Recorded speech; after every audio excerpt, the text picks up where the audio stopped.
hello.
Maybe 7.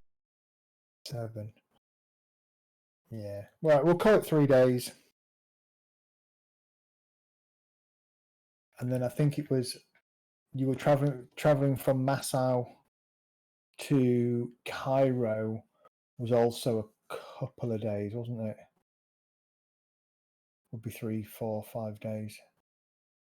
4 days. Okay. Got it. All right. Just going to hope and get a drink one sec. No worries. Are we ready, Medi? Ready? We are good. Cool. Okay. So, last session seems like an age ago. We're not very good at being consistent, are we, at the moment on a Monday night? Things happen. Just as long as people are enjoying it. If you're not enjoying it, say, and we can put the game on hold. But as long as we're enjoying it, we will continue. So, last session. You pretty much finished up in Ethiopia. You pulled all the loose ends together. You really, in fairness, you didn't find a great deal of information. The only thing you found was a couple of notes and some telegrams suggesting that the EBA were a group of investigators, not so dissimilar to yourselves, that had been looking into the obelisk of Axiom, or the Axiom obelisk. They had concluded their information, had seemingly sent a telegram over to somebody in Bangkok, but also it was suggesting that they were going to head back, not back, but head on to somewhere in England. The maybe he's on the phone. Let's just pause for a second.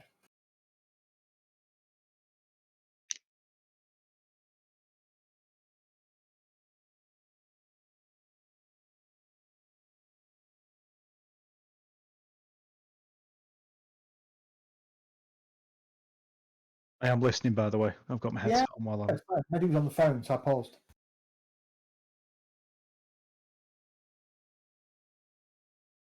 We paused, Mehdi. Sorry, that was the wife. Yeah, always got to answer the wife. Always. Always answer the wife. So, from what you could tell, this EBA were going to head on to Severn Valley in England.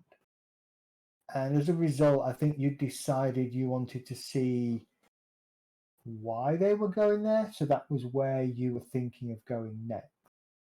Yeah. Certainly, that's what I've prepped. Mm. Yeah, But that's then what we we said. but then we changed our mind. I mean, I can, Yeah, you I went to can see the lady reprep, boys, didn't you? I can reprep on the fly, but No, Yeah. no, we wanted to go to England to get ahead of the EBA, didn't we? Yeah. yeah. Or to at least figure out what they're looking for, I guess, and what they're tracking down. Okay. Well, you head back to so my first question to you all is, I mean, you've been gone a while now from your homes in the US, your family, your wives, your partners, whatever. Those of you who have them, at least. And I remember, Joseph, you had actually taken some time to write some letters to your sources of stability. That's right. What about Alfred? What's he doing? You know, he's been away for a while. You know, the last time he's probably been away this amount of time was when he served in the war. Yeah. So what's he doing? I remember I wrote letters to my wife as well. Okay. And I can't remember whether I wrote or spoke to what's his name? Got to put his name now. George Sullivan. George. So I was asking him to look into things to do with and my mind has gone blank. I'm usually good with names.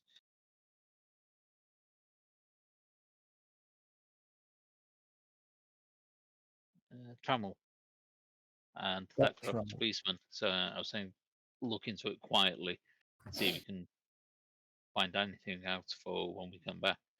Yeah. What about Judy, your wife? Yeah, she's the one I'm writing letters to. Okay. Brad, I probably don't have an address really to write letters to. Yeah. He's mainly a drinking buddy. But yeah, Judy, I'm keeping her appraised of where we are, but not necessarily what we're doing. Okay. All right. And what about Ralph? What's he doing in terms of his sources of stability? Well, mine and my parents, so dropped to just a very, not putting too much information in, just checking up on them, but also to check in on the, basically asking how the business is going. Because I've asked my father to be in contact with the person that's looking after that. Okay. So keeping it very factual and business-like, but just touching base, seeing how they are. All right. Okay. Did you give them a forwarding address and where they could get hold of you? No, just said that I'll be back in contact with them. Okay. Anybody else give forwarding addresses to get into contact, or is it very much a? No, I didn't because we're moving around. So Okay. and I'm touching base with I'm having a name part as well. You need one of your many notebooks, Mehdi. I do. Yeah, we were going to set up base somewhere. Yeah, I'm keeping in contact with Janice, aren't I? As well. Yeah, Judy knows if there's emergency, contact Janice, and she can probably get word to her somehow. Yep. Okay. Gotcha. Right, well, you all take some time, and are you writing whilst you're traveling back to Cairo, or what are you doing? Or are you kind of taking some time out when you get back to Nassau, doing your you're writing in Massau. Do it on the journey, but when I get to London, I actually want to ring Janet anyway and just keep her up to touch base with her that way. I've just found something that tells me it's 7 days to get from Massau to London, so it's probably 5 days from Cairo, and a couple 3 days. Yeah, okay, got it. And our plane's still in Cairo, isn't it? Your plane's in Cairo, so you've got the journey back from Cairo, from Massau to Cairo, which took a boat, I believe. Yeah. Down. Okay. All right. Well, you spend the day traveling back from Axum, or you could choose to go direct from Axum cross country to Cairo, but that's going to take you through territories unknown. Might just delay things a little bit, add a day or so as you navigate customs and things like that. Or it might be easier for you to go back to Massau, take one of the boats again, and head north. Yeah, we'll stick with what we know. Yeah, the standard civilized route, I think. Okay. Yeah. All right. Well, the journey from Axum to Massau to Cairo then is going to take you about 4 days, a mixture of overland and then back on the boat northwards, up the coast and down into Cairo. During that time, you kind of enjoy the sights, the scenery. You discuss what's next. What are you hoping to find? Maybe hoping to encounter when you get to England and eventually to the Severn Valley. You've telegraphed when you get into Massau, you telegraph ahead to Cairo to let Frank know that you're heading back and to be ready to go to London, as soon as possible on your return. So, as I say, the journey back up the coast is pleasant enough. Not a lot happening. There's a few rumbles again from the Italians and kind of news about. Let's just have a look. I don't know if it's in here. No, I think it was in my other notes. So let's just track this, shall we? So it's probably the 13th of Jan when you get to Massau. And it'll be the 16th of Jan when you get to Cairo.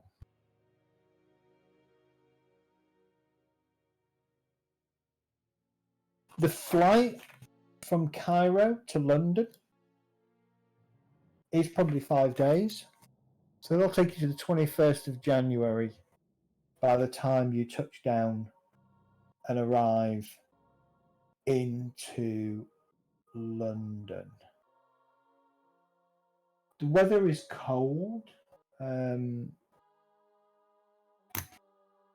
have a look. I'll probably tell you exactly what the weather was like. That's where we've been. It can be freezing. Well, let's just say that no matter what, it'll be about 3 degrees worse, and the southerners will complain about it, whereas the northerners will just be getting on with work. Yeah. Yeah. Do we get a full refresh, by the way? You get a full refresh. I already have one. Yeah, I think you all Did that last got week? one. Oh, last time. Yeah. No, I've got some points missing.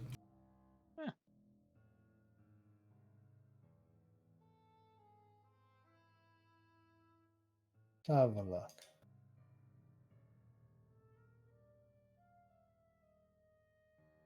Yeah, no, everything I find is full. Yes, I had geology and reassurance had been used.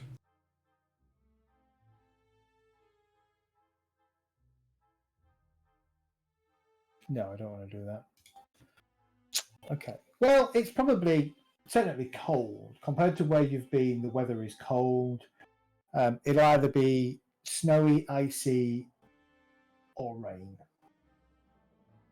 But either way, it's pretty grim compared to the tropical and hot temperatures of the salt plains of near Massau. You get into London, and it's probably, although Frank doesn't really travel overnight, so you're probably taking a bit of advantage of flying in from France, maybe across from Italy or something that day. So it's probably late in the afternoon on the 21st of January, 1935.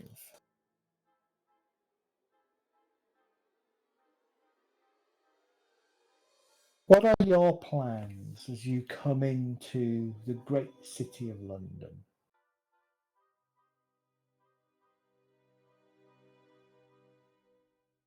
Find a place to stay for the night, and I want to ring Janet when we get somewhere. Okay. And, not being from round here, how far is it from London to the Severn Valley? You don't know. You don't know where the Severn Valley is. Sounds interesting, though.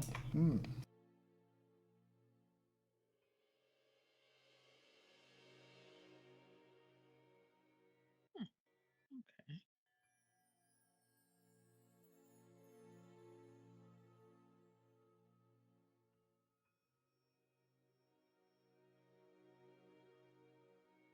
So you got some decent hotels. I mean, Claridge's springs to mind.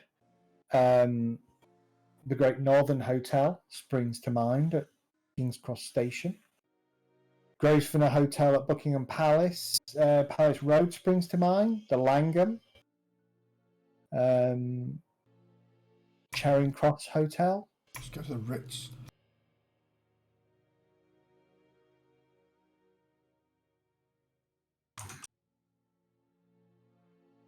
Well, the Ritz is open.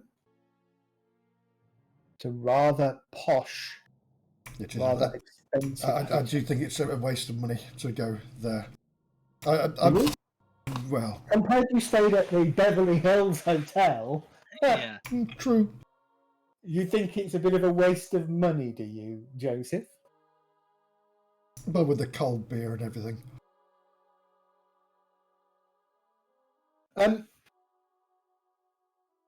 Well, put it this way, the Ritz became the hotel of choice for Hollywood stars in the 1920s to the 1950s. We'll do the Ritz.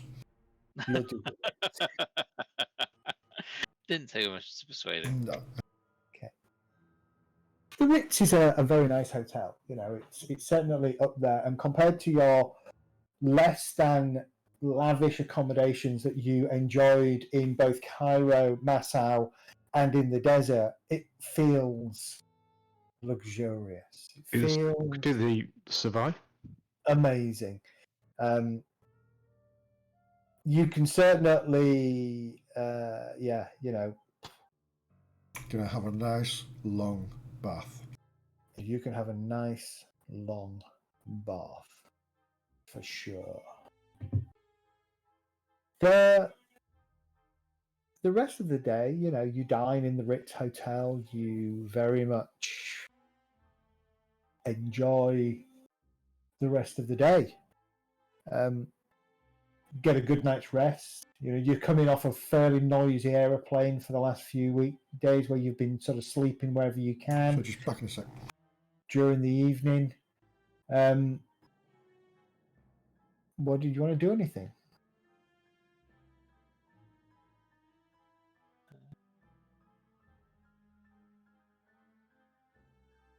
You bear in mind, you're not English, so you've got no idea where the Severn Valley is.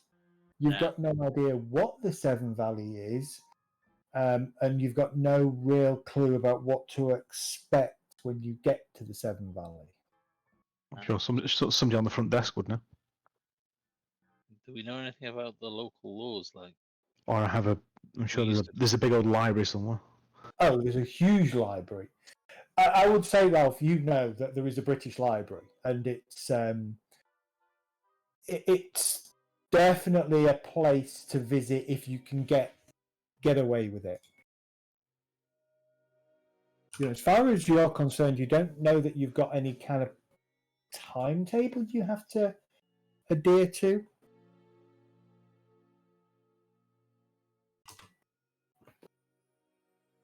Well, We've always walked around armed. Do we know about the local laws regarding that? How are we going to get pulled over? You would get pulled over for sure. Yeah, so finding out what the local laws and what we can and can't do is, because we're not going to be walking around with rifles in hand or anything here. So hopefully it's safer.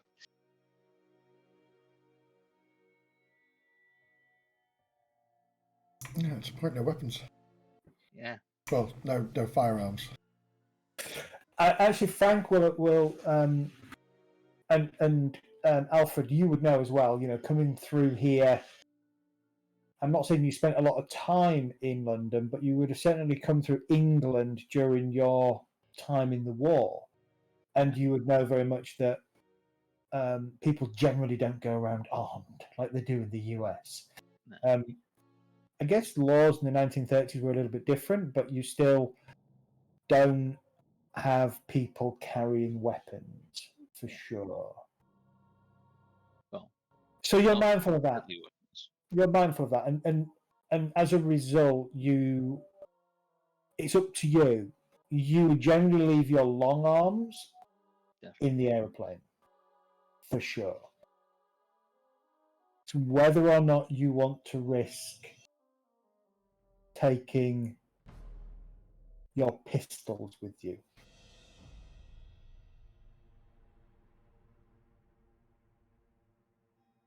Possibly, but in the luggage, probably. Okay. Just because we don't know where we're going to or what we're getting into. Yeah, I definitely take my saber, but that would be my in my luggage. Just one thing to note, at this point in time, Bristol Airport does not exist. Well, it does. It's a World War...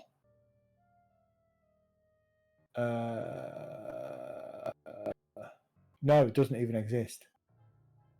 Oh, no, it does. It's a flying drone.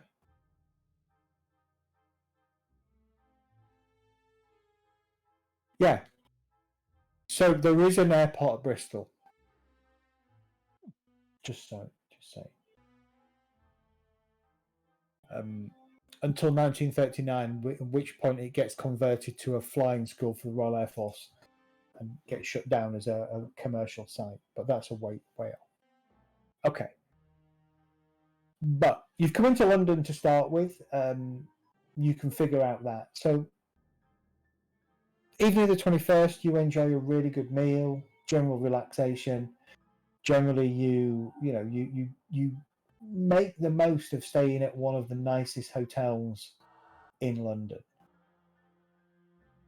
Following day, you wake up, have breakfast.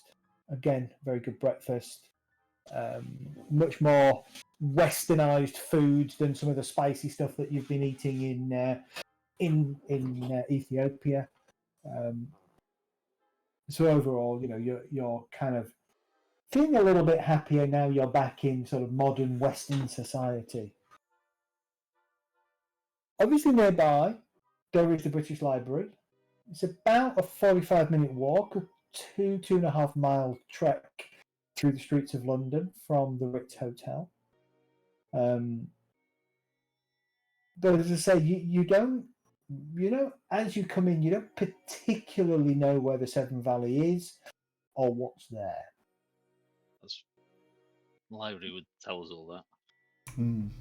But you could certainly go and spend some time in the library researching, yes. No, just get a taxi there. I'm sure there'll be a cab. Okay.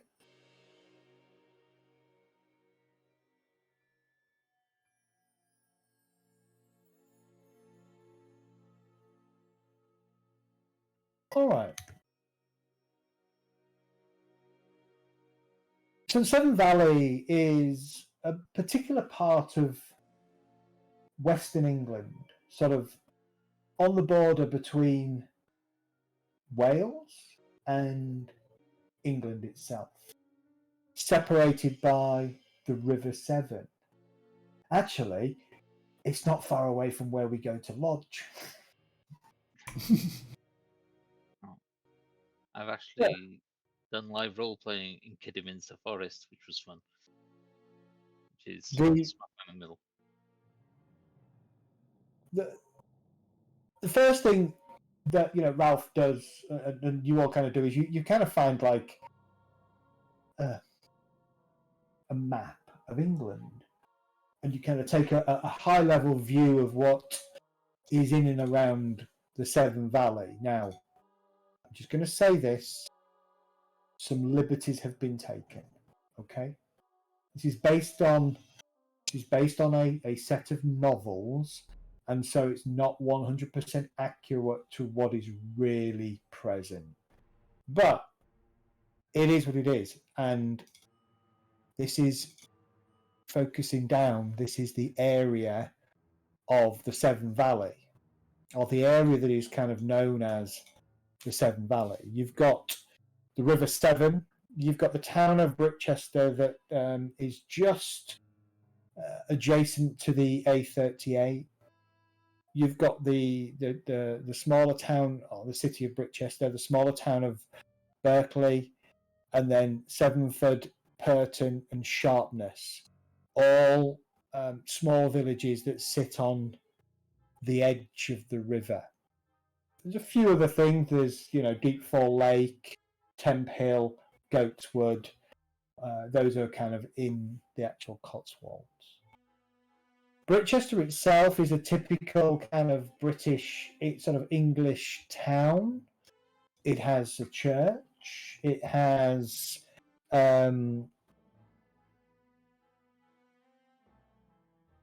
it has a university.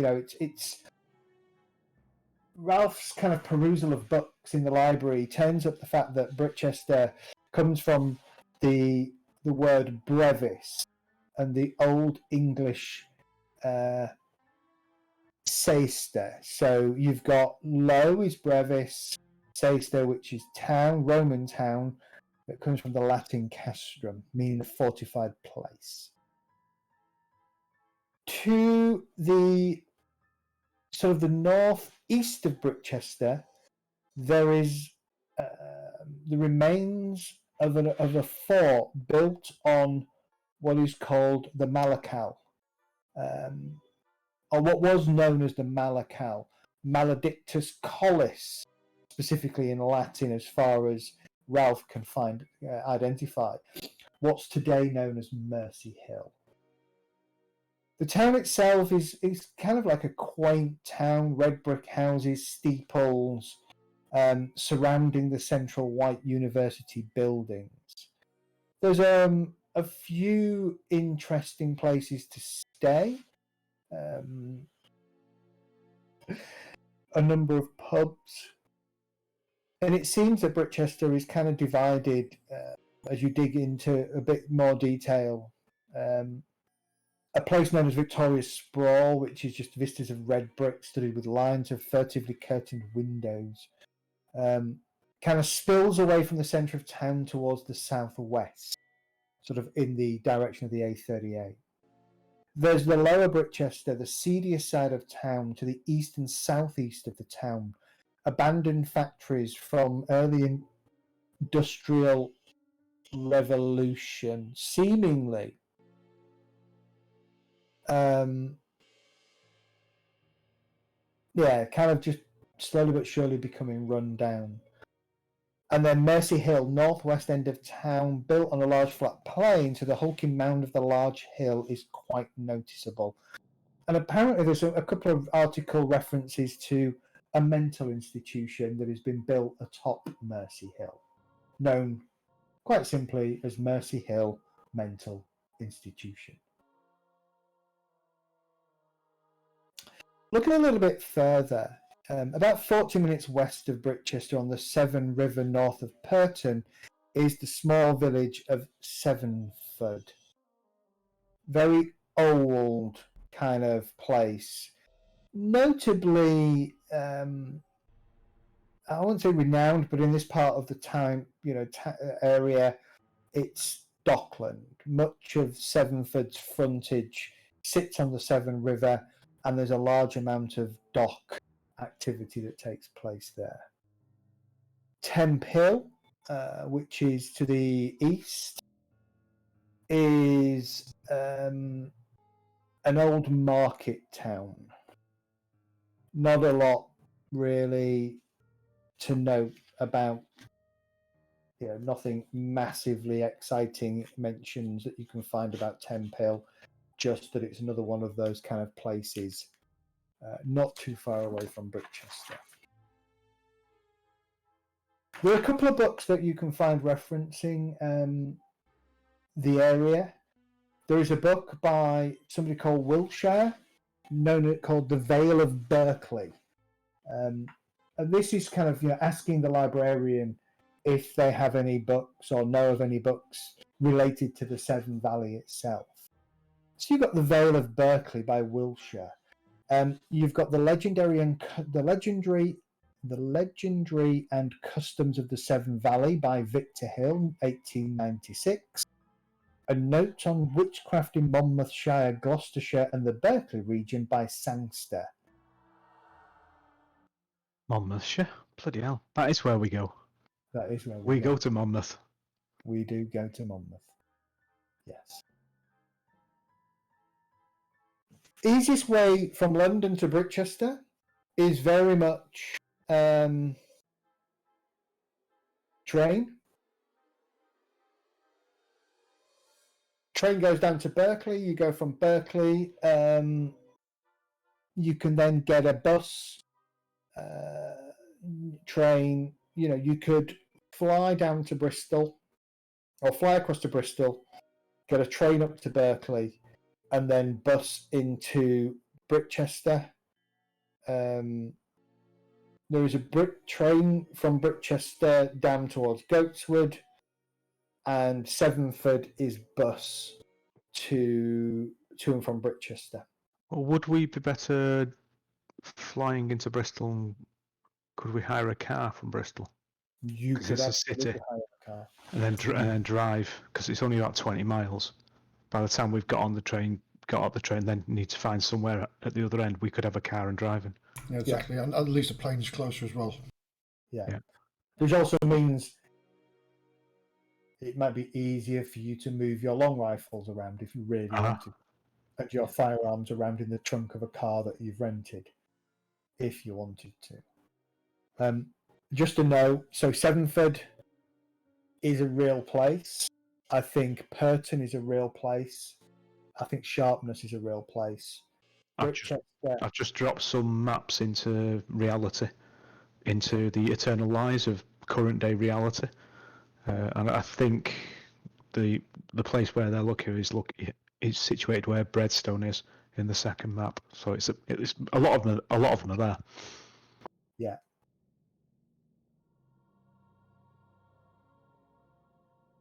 Yeah, so when the guy that put this piece together was basically saying, based on the novels, where Brichester is, the space between the A38 and the Severnford just couldn't take a town that's supposedly the size of Brichester. Yeah, no, it's like just over a kilometre, something like that. Yeah, kilometre to a mile or something. Yeah. Yeah. Exactly. Yeah, you are absolutely right.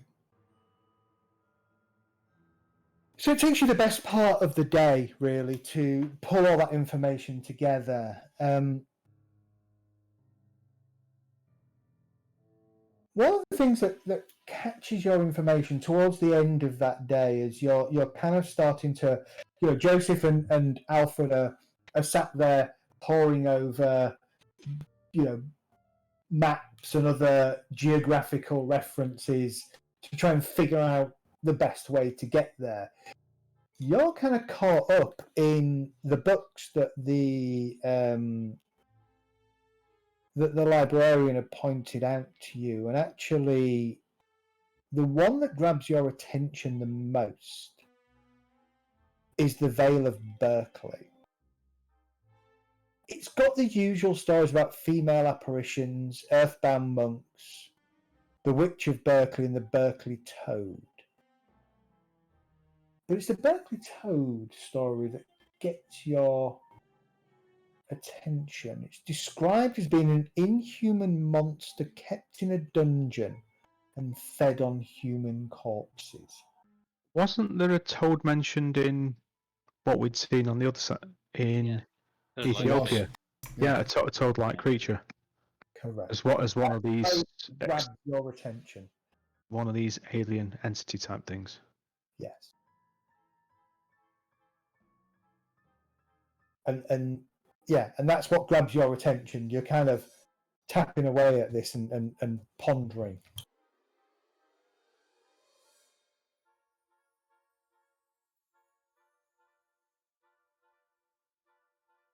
We've probably gone to the British Library for this. Yeah, I'm assuming you're all over at the British Library doing all this, for sure. God, that doesn't help my eyes. Oh, on there, I'll see if there's any information on the EBA as to whether they've got any dealings in this country or around here that might give us a clue as to what they're looking into.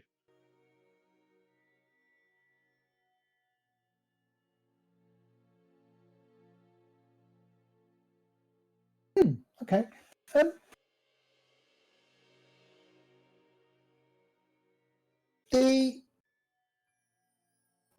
is nothing. Okay. You can't find any references to them. There doesn't appear to be any relationship. There's no announcements, nothing in any of the papers to say a world-renowned, antiquities agency has turned up and is investigating it. And they're not affiliated, as far as you can see, with anything in England.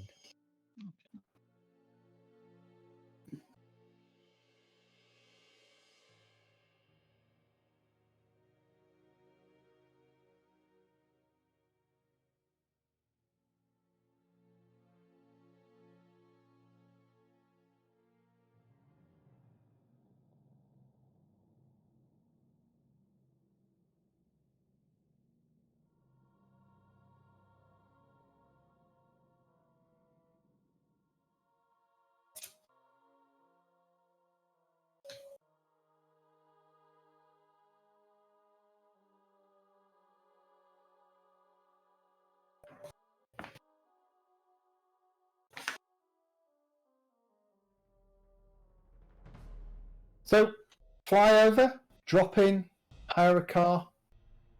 Yeah. Okay.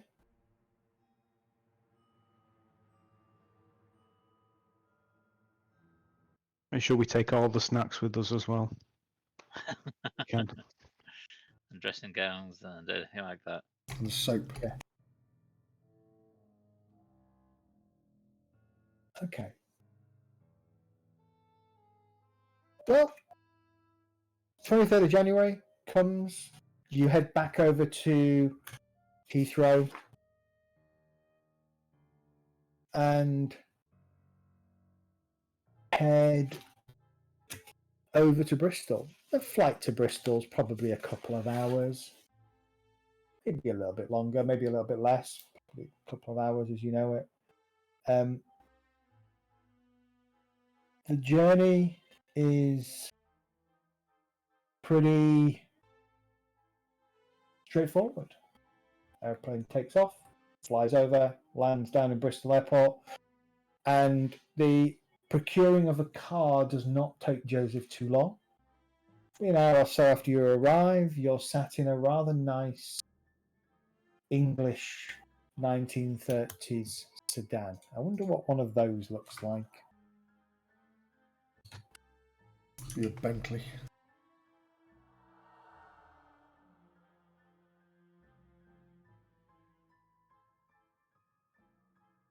So something of a decent size. You've got the Fortin. Depends what you want. That's not a two-seater. What's one of those?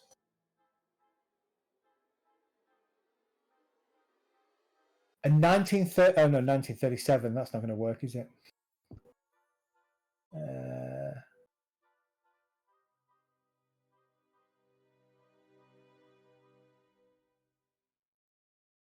How about a 1935 Renault Nervostella Grand Sport Cabriolet?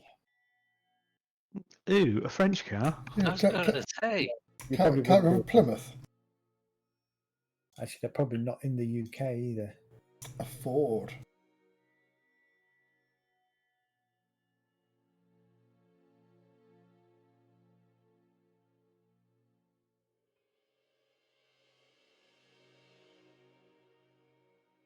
Let's have a look. So you've got something like AC 1656 Magna, Alvis Straight 8 half litre, but it's only a 2-seater.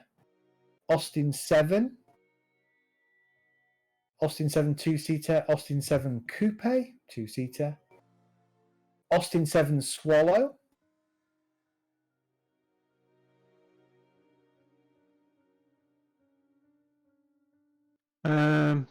The Ford Slantback is British Embassy car. is it? Yeah. Also got 1935 Humber, maybe. Okay. But get a Ford Slantback. Typical diplomats type car, I think. You're a Jaguar. Mm. I was thinking, Jack. A Jag. Or you could get a Rolls-Royce Phantom 2. Bit pretentious, a Rolls-Royce, I would Yeah. say. Well, you get a decent car, not too pretentious, not too stand out, but not screaming cheap ass either.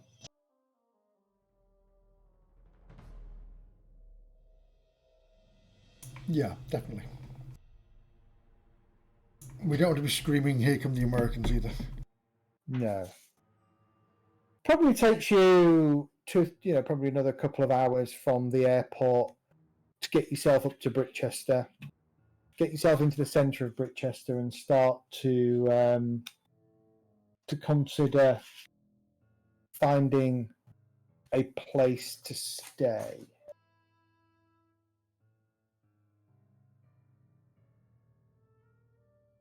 There's a couple of places that kind of come to mind, one of which is the Brichester Arms, located on the Brichester Circle north across from a small park, a mixture of a sort of a small hotel and British pub. I would say that sounds perfect.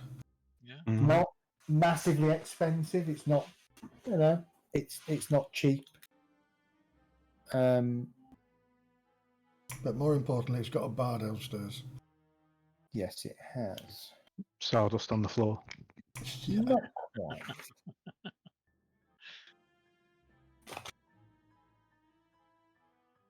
Okay. You park up. There's a small place for cars. There's probably a space at the back of the Brichester Arms. Maybe once upon a time it was a coaching house. And so the place where the coaches would have stayed have been converted into an area where motor vehicles can be parked.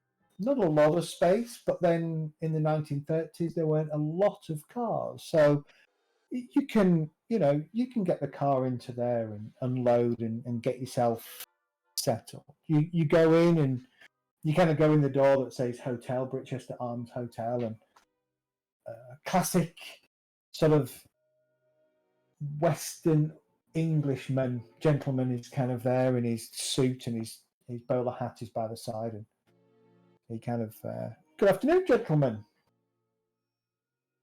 Good afternoon, my good man. How are you today? Oh, I'm very good. American? Indeed. Interesting. Can I help you? We're looking for a place to stay for the next for a few days here, and your establishment. I can't say my words now. Your establishment looks mighty fine. Well, thank you very much. We do pride ourselves on being the best in Brichester. What would it be? 3 rooms if you have them.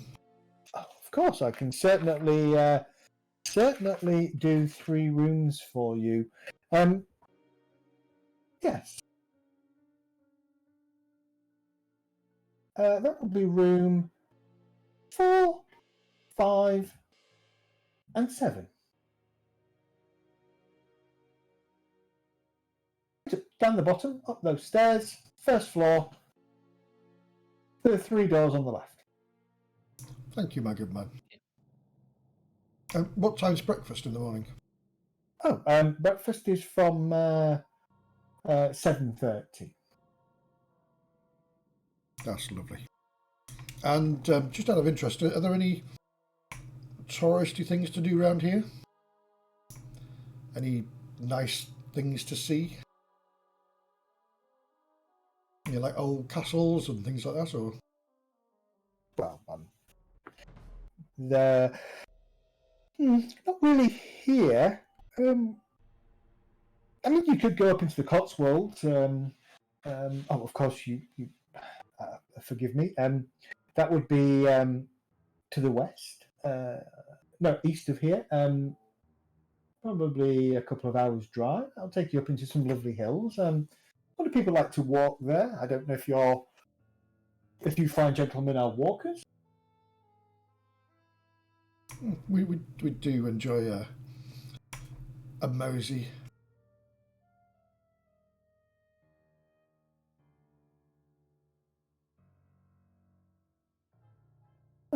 Well, that's good to know. Yes, that would be one option. The town itself here is lovely. We have a nice few interesting buildings. The church here is quite a good example for this part of the world. Obviously not cathedral standards like you might find in London or York or Chester, but it's certainly a decent enough. Chester does have a cathedral, doesn't it? Mm-hmm. Yeah. It's certainly a decent enough church with a good amount of history. People like that. I believe it caters to the Catholic faith, if that is something you're interested in. Myself, I'm more of a Church of England person. We have one of those as well, which is to the south of the town, but it's not so grand as the Catholic Church. We have the hill, Mercy Hill, we call it, to the northwest of town. You can't quite miss it, really, if you take a look. When you go across the park there in the morning and take a look, you will see the hill and the grandiose building on top that is built upon the foundations of an old fort. Though access to the mental institution that it is now is limited, and it is possible to gain a tour if you really wanted to. Oh. And then, of course, we have the river. If you head west from here, you will arrive at Sevenford. It's not much of a place, but it does afford good views of the River Severn and the Monmouth Valley beyond, which some people find interesting. And then to the south of here, towards Bristol, we have the Severn Bridge across the river. So you could go into Wales if you wanted to, sir. So there's plenty to do. Just depends on what it is you like to do. That's wonderful. And I'll clasp his hand and shake it and say, thank you very much for that. So we'll settle ourselves in and maybe come down and get a drink later on. Yes, well, that's good. It's funny, you know.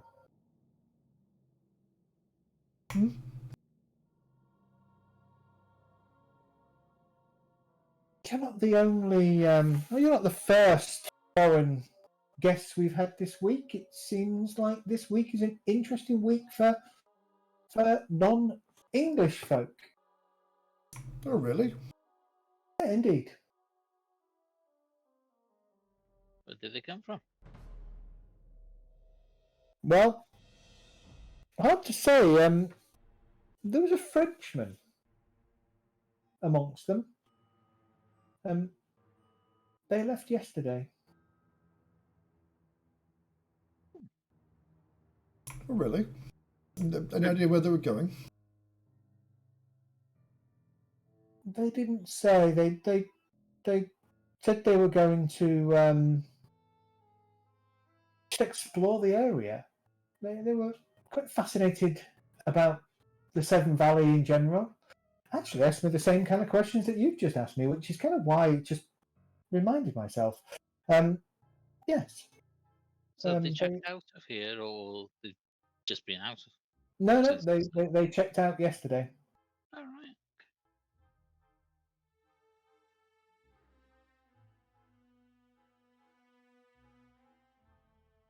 Sorry, I'm just trying to dig out a name. I know who you're thinking of. I thought the same. Dr. Solomon.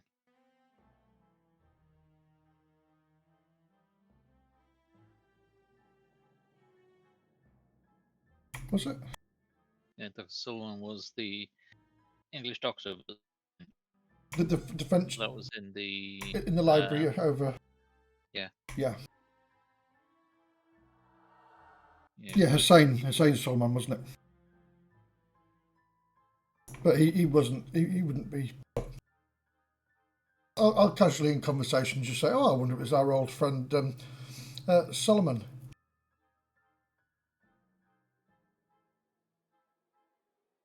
See if I get a reaction from the hotelier.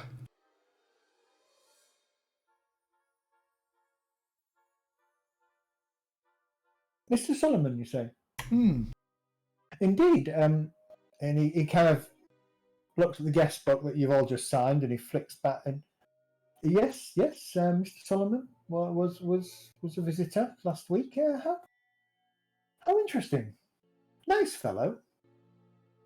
He is very, very polite and pleasant fellow. Definitely interested in the history of the Severn Valley. I seem to recall him wanting to know where he could find books on the history of the valley. I pointed him to the university, actually. There's a very good library there, especially that covers our local heritage. Oh, that's He very good to thanked know. me actually after he'd visited. He said it was very, very useful. Saves me asking that question then. So whereabouts is this university? Oh, and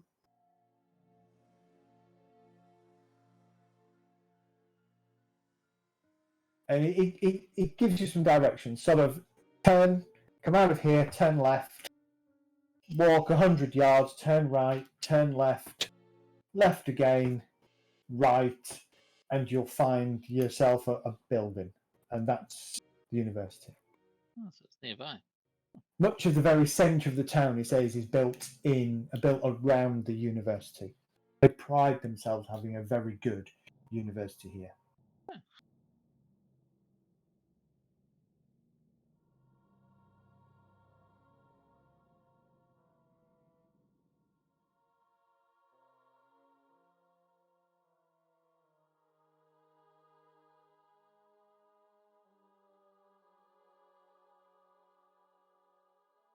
Did they say when they'd be back, or have they gone now? They didn't say that they'd be back or not. They, as I say, they checked out and thanked me for such an excellent day stay. Shall we miss them? Yeah, indeed. They didn't leave a forwarding address, I'm afraid, so I can't really help you. It's okay. We might bump into them. Well, let's hope you do. Strange, small world we live in, isn't it? It is, and that's cheered me up no end. That.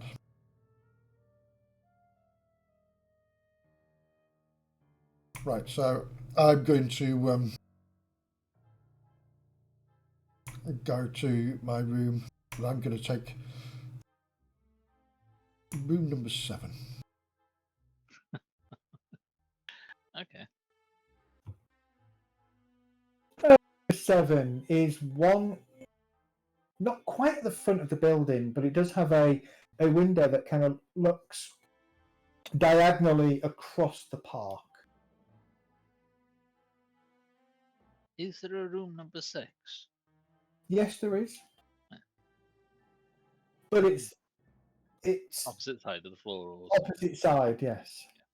Okay. I was just wondering whether it was a superstitious thing and they hadn't got a room number 6 or something like that. But Alfred, you have the next choice. I'll take what's left. I'll take the first room that we come to. I'm Number guessing 4. that's going to be 4.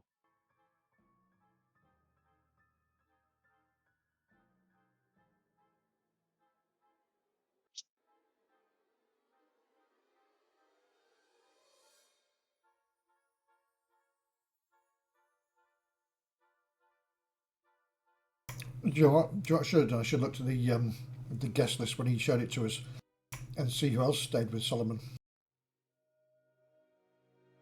Yeah. You should have. I'm sure we'll be able to catch a look at it. I don't suspect Well- it'll be, heightened security. Yeah. And I'm guessing we're probably going to sign out or something. So look at it then as well. Yeah, they will have signed out. That is all possible. By now, it's dark. It's obviously Northern Hemisphere, late afternoon, early evening, night has fallen. It's January, so sort of by 4 o'clock, 5 o'clock, it's dark. Drinks by the open fire and chats and foods and bed, then, I would have thought, before. Well, I'm going to wander around the bar until somebody says, "Don't stray off the path."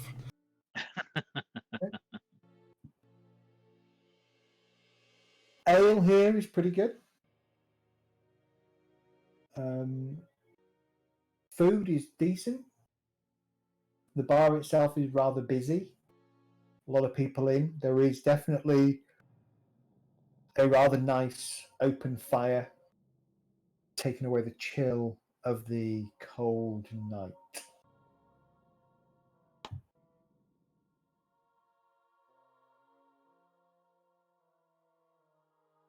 I was just listening to the conversations going around, Mm. see if there's any interesting things going on. I'm enjoying having a drink without getting sand up my butt. you're missing it, really, aren't you? Yeah.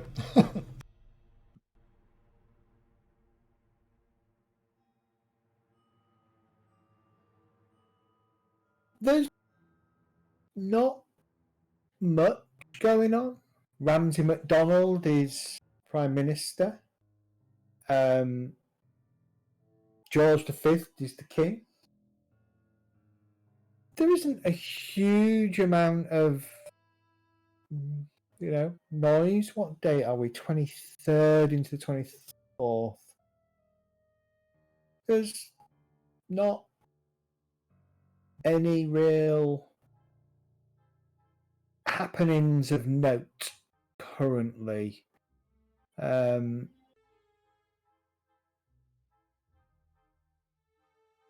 have a look. No, it's general chit chat. Okay. Things about what's happening in the town, but nothing really. Yeah, no, nothing of note that you can pick up on that might be out of place or out of the ordinary. Just people talking about their everyday lives.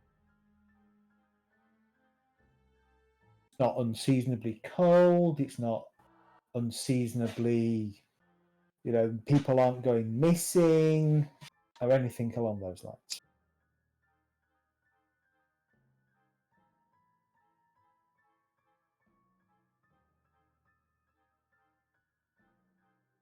Hmm.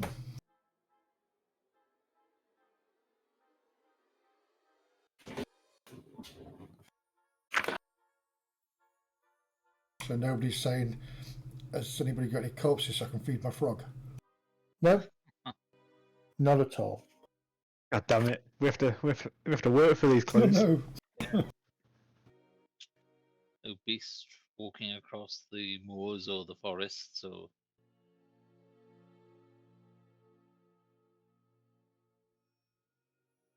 looking around the barn and things. Are there any items like on the walls or something that might have? There's a few Oh, cool. pictures. So there's a picture of the church. Specifically, it is called. Well, literally, it's just a church, Britchester Church. It's got quite a nice steeple, a clock tower, a clock in the bell tower, but it's there's nothing. There's a picture of the River Severn as seen from Severnford. But beyond that, no. Pictures of just everyday life.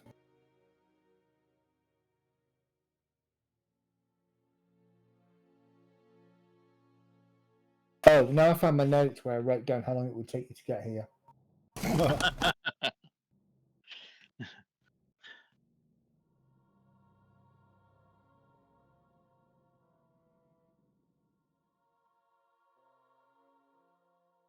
So overall, it's just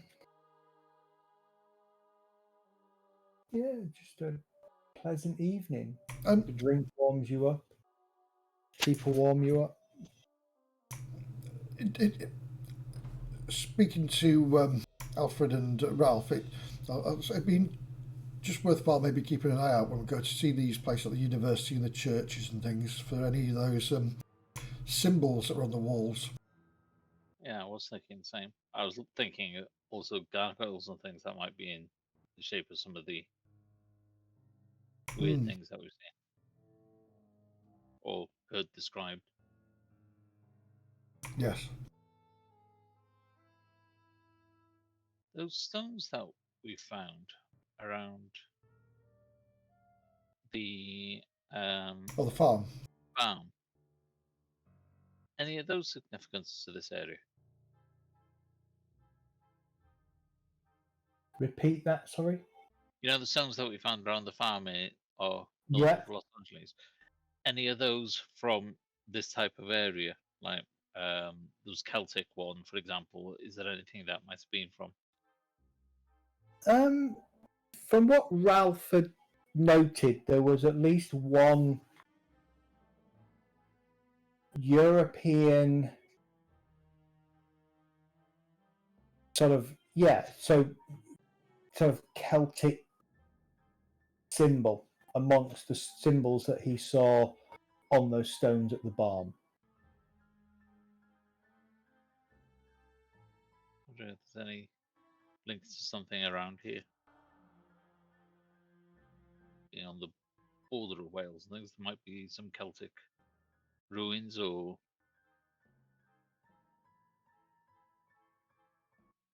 Quite possibly. that'd be university to find that out, I guess. No, we also need to find out what that fort was up on Mercy Hill.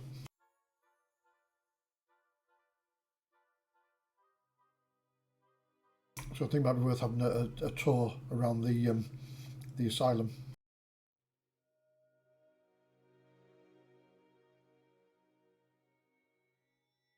That's where we found jobs, wasn't it, in the asylum It was where you found jobs, yeah. Come on, off my desk. There's not enough space on this desk anymore. Come on.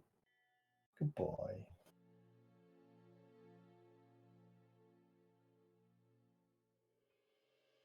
All right. Well, I guess it's the next morning. That's you've got a few things that you can think about exploring certainly the next day.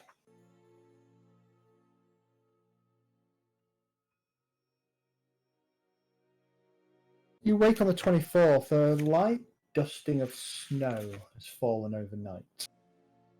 Not more than an inch, maybe a couple of inches maximum. But it, makes the place look a little bit cheery. People are Oh, the children are excited. The schools have been called off for the day because of the snow.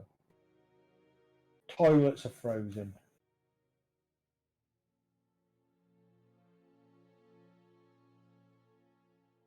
Breakfast is good. Classic English breakfast available to you. Bacon, eggs, sausage, beans, potato. Oh, Very, very enjoyable. No rush for you to leave. There are a couple of other guests, but not too many. The wait staff don't seem in a hurry to ask you to leave and clear the table. You peruse the local papers. They're talking a little bit about the flurry of snow overnight and reminding people to drive safely in the snow, and a few tips from the AA on how to drive a motor vehicle in snow. And you know, it nothing untoward catches your eye in the paper.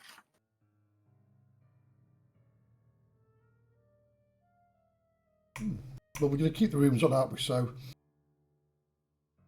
I might as well leave our bits in there.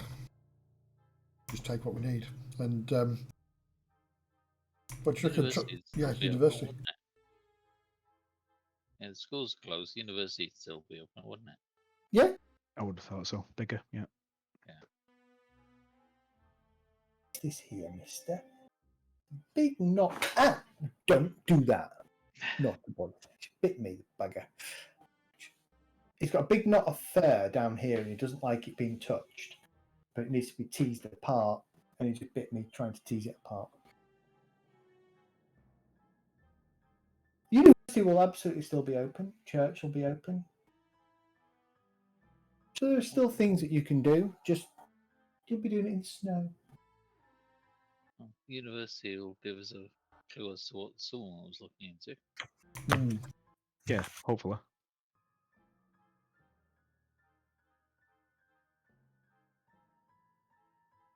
Is that your trip for the day to the university? Yeah. Okay. Oh, to start the day anyway, yeah. Yeah. Okay. I'll take my camera and binoculars with me. You never know where we may end up. Exactly. Okay.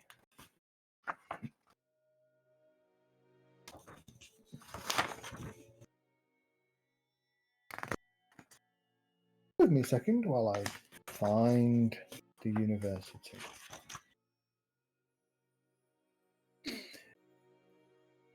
The university is pretty easy to find. You can ask a couple of locals and they will guide you unerringly to the white buildings in almost the centre of Brichester. You leave your vehicle at the Brichester Arms. It seems it's much easier to walk through town, which a little bit unusual for Americans. You drive everywhere, but walking is good, and you did a fair bit of it in Ethiopia, and you feel healthier for it. The university buildings, as I say, they're white, surrounded by a sea of red brick houses and steeples. As you arrive at the main reception building, a rather severe-looking middle-aged woman is sat there typing away, sort of rimmed glasses perched on the end of her nose as she's typing, slightly greying hair, tight curled kind of perm, and she's typing away. And yes, can I help you, gentlemen?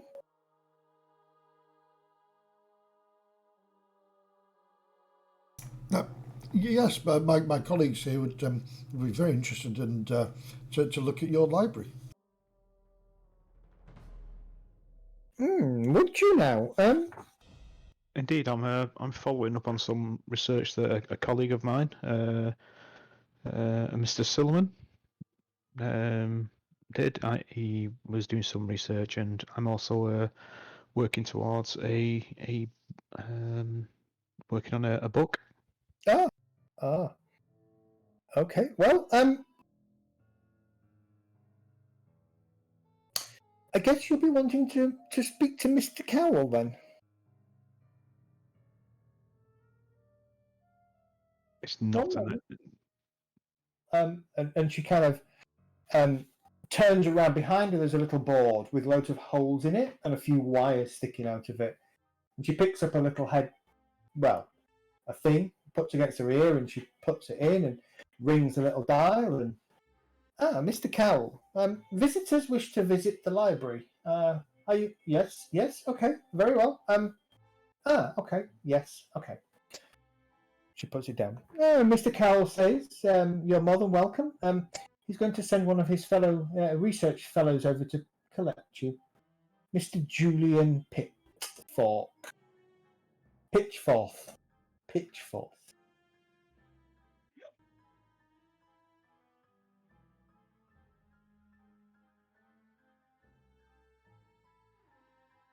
5 minutes, 10 minutes, 15 minutes passes, and you see coming through the main entrance a rather well wrapped up, scarf, hat, gloves, long coat. Youngish gentleman, maybe in his early 20s, mid-20s at best, comes in, and he goes over to the desk and he speaks to the lady and, gentlemen,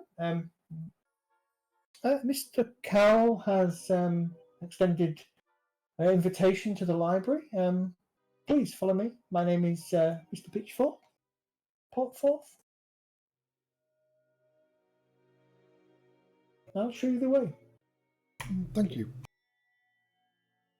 And then it takes you out into the cold. So, gentlemen, what brings you to Britchester? He says this casually as you're walking through.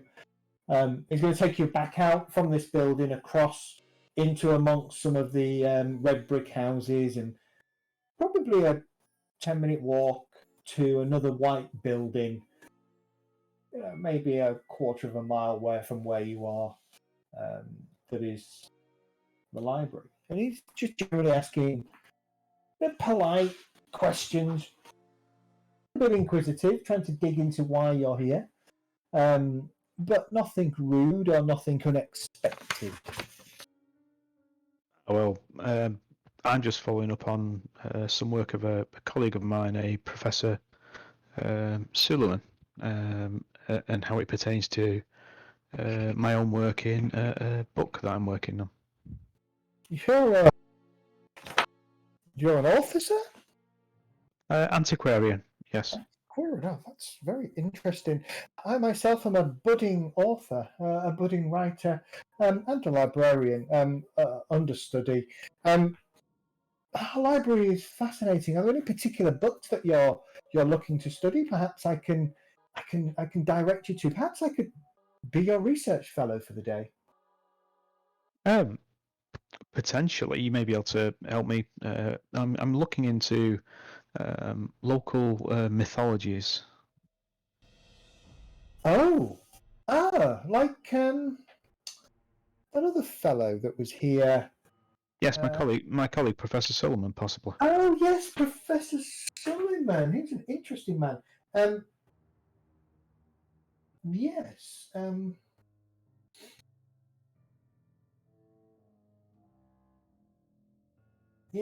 Yes.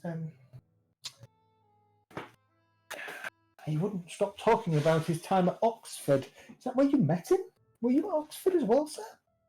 I wasn't. I'm American. I not had the honour of going to Oxford. We spoke to him most recently in Africa, where we do research. Yeah, indeed, yes. Wow, what was that like? Hot. Oh, I can Hot, imagine. dirty, unsanitary. Oh, but it must have been fascinating. But fascinating, yes. The word I was looking for. Yeah. Well, it's funny. He was Mr. Suleiman was was specifically interested in some. Yeah, well, he was. Do you know what? It's very interesting. Mr. Sullivan was after a specific book. Was it a book, or was it a set of books?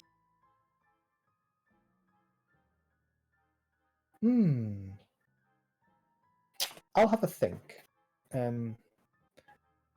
Don't you have people sign out books that they want to look at, or? Oh no, we just don't. People sign them out if they wish to take them from the library, but people are allowed to read books at just as long as you don't take it out of the library. But of course, the library is quite big, as you'll see, and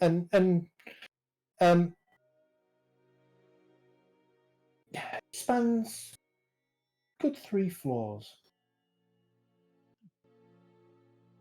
I wouldn't say we're the biggest. The British Library makes our library look very small, but certainly in this area we are one of the biggest libraries for sure. And I've got to say I'm quite pleased with the cataloguing of the sports section that I've been undertaking over the last few days. I no doubt you're doing an excellent job. Oh, of course. Well, I do my best. It takes you to this building. Actually, this isn't a white building, surprisingly. It's actually a red brick building. There's a murk of industrial pollution that kind of clings to it. It's a sort of a 3, possibly 4-story at a push. Seems to be perhaps an old factory or an old warehouse that's been repurposed into the university's library. The murkiness that kind of exudes from the outside permeates inside. The electrical lighting just doesn't seem to bring the place to life, doesn't give it a great amount of illumination. It's that kind of really dull yellow, almost phosphorescent. Not the phosphorescence quite bright, isn't it? But it's that really dull yellow light that barely illuminates anything. And on a number of the desks there are closed lanterns that allow you to better see and read. Inside, you go through the main doors and you're pretty much straight in. There's a small kind of foyer area. Off to one side is a couple of doors, one of which says Mr. Ernest Cowell, head librarian on. And there's another one that sort of says research fellows. And he points these out to you and he says, come, let's go into the library. He takes you through a set of double doors into this kind of dingy, dark, badly illuminated interior. There is a set of stairs that lead upwards, and he kind of says it spans 3 floors. There is an attic floor at the top where they store books that they just don't have a space for, or that don't fit into a category, or are too precious to risk leaving out. And he sort of, that reminds me, the gentleman, your colleague, Mr. Professor Solomon. Yes. Yeah, he was inquiring about one such book that we wouldn't normally have on display because it was incredibly rare. In fact, I believe we were one of the only places in England, possibly the world, to have the 12th volume of the Revelations of Glaaki. And it was that book that he was looking for. Sadly, it was stolen in 1930. Mr. Cowell was very very apologetic to Mr. Solomon.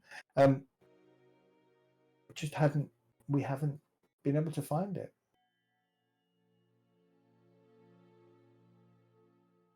When was it stolen? Sorry.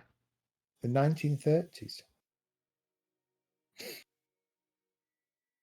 So recently, then. Yes. Wow.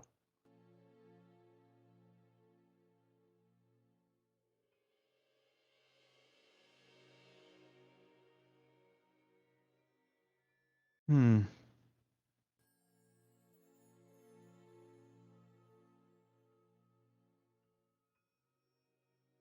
Was this reported to the police?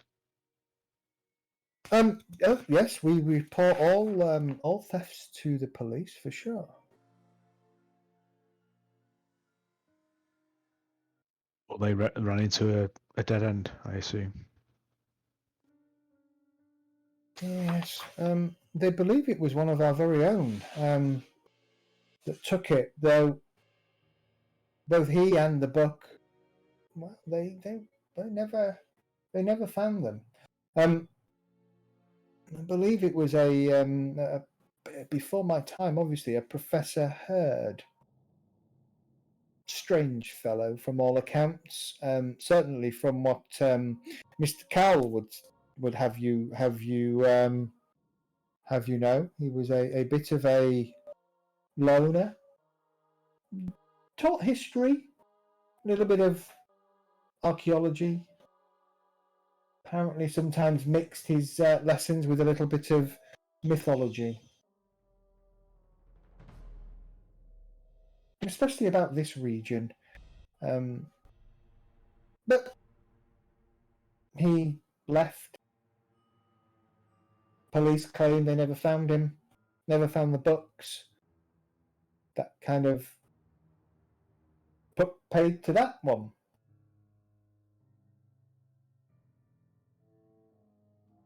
Oh, it's always a shame when books go missing. That should be available for all. Well, yes, I agree. Especially rare books like, from what I understand, Volume 12 was a very rare book. I'm quite surprised that nobody made a copy of it if it was that rare. Me too.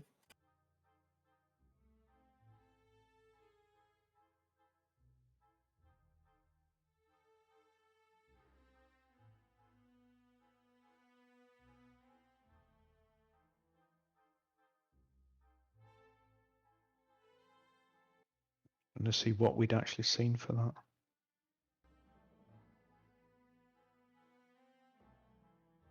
Do you have any similar books like that in your rare books?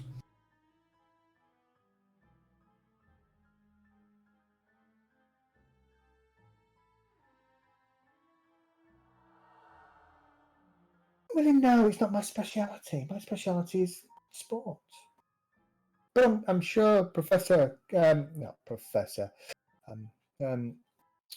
Cowell would be more than able to tell you. And if not Mr. Cowell, then perhaps Mr. Sangster. Actually, he is Professor Sangster. Sorry. He's our professor here of classical language and literature.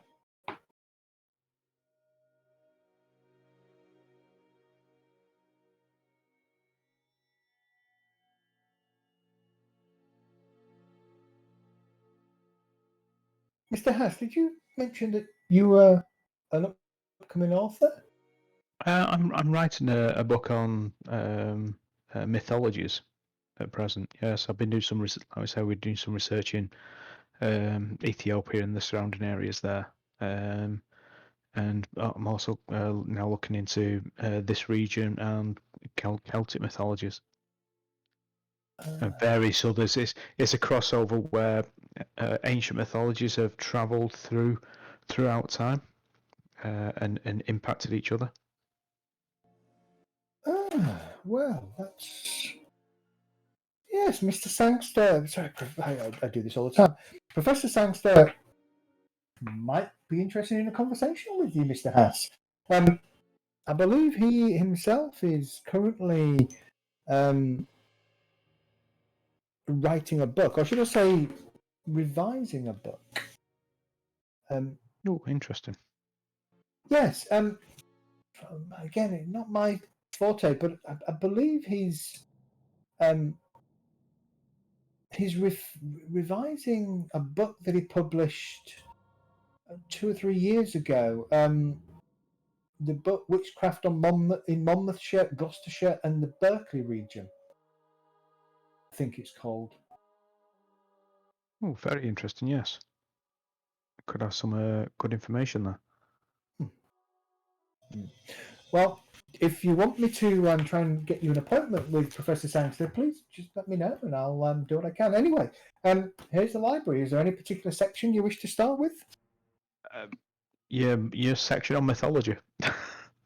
Section on mythology. Well, yes, that would be the 3rd floor. Follow me. As he takes you back out, the door to Cal's office opens, and a middle-aged man kind of pops his head out. Ah, Pitchforth, are you not going to introduce me to our guests? After all, this is my library, not yours yet. Ah, sorry, Mr. Cowell. Indeed, let me introduce you to Mr. Hass, Mr. Westmore, and Mr. Elliot. They're of American persuasion. Very interested in looking at our books about the area and about mythology and legends, I believe. If that's right, Mr. Hass? Indeed, I'll step forward and offer my hand. Pleased to meet you, and thank you for letting us look at your library. Oh, of course. Not a problem. He's a shortish man, quite husky.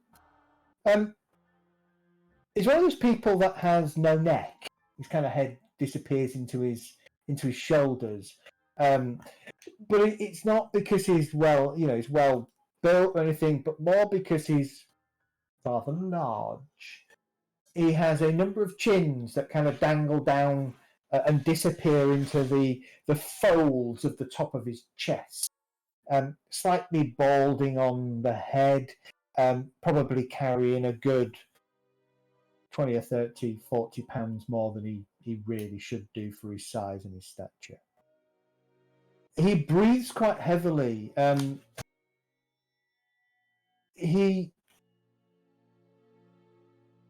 Yes, and when you shake his hands, they're quite sweaty and sticky. Not just sweaty and damp and sticky. They don't smell salty. No! Did I hear Mr. Pitchforth here suggest telling you, giving you directions to our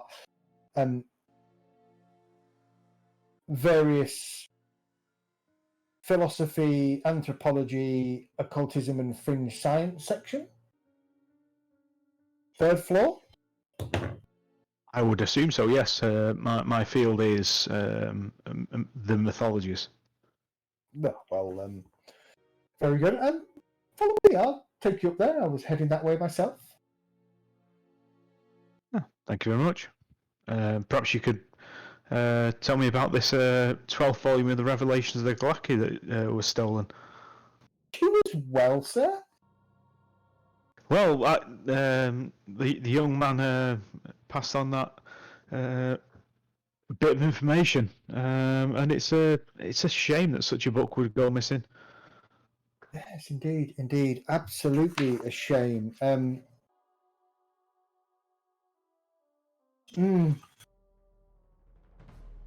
can remember the night well. The day after, should I say. I locked up the library as I always do on the evening, and the following day the door was open, the book was missing.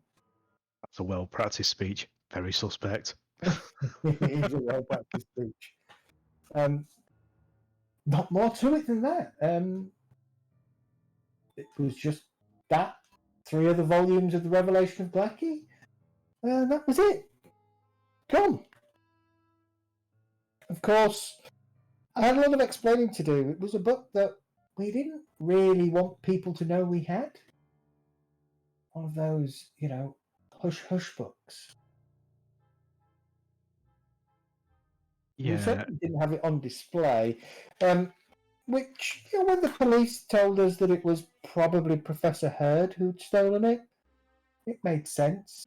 He was a man that spent some of his time in our various, how do we describe it, esoteric sciences, maybe, sections.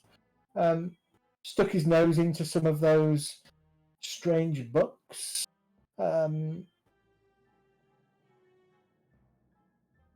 But remind me, what I found was interesting was, where's Catherine gone? Was a gentleman last a couple of days ago, Professor Solomon, a very nice chap, formerly of Oxford University, if you could believe it. He was asking about the book as well. He was quite disappointed when we told him that it hadn't been here. Though I did point him to the rather interesting bookstore we have in the less salubrious parts of the town. Perhaps they could help him. I wasn't sure. I do know that they deal in that kind of book. Oh, really? What was that store? Just in case they've got any interesting books. Yellow Tree Books. Oh, they have some very interesting books. I've tried to get some first editions from them recently, but it's quite a difficult, gentleman, if you get my drift.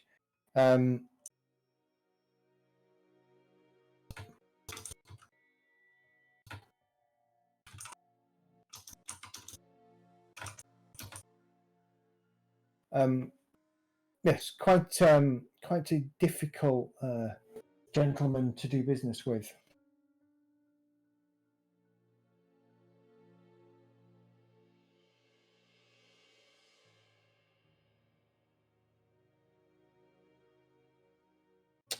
How so? My eye Is he- on a rather interesting. Let's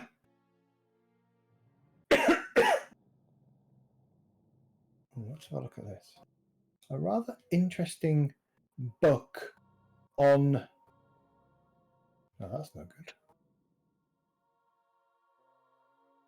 How hard it is to find random 1920s and 1930s first edition books. Freaking difficult.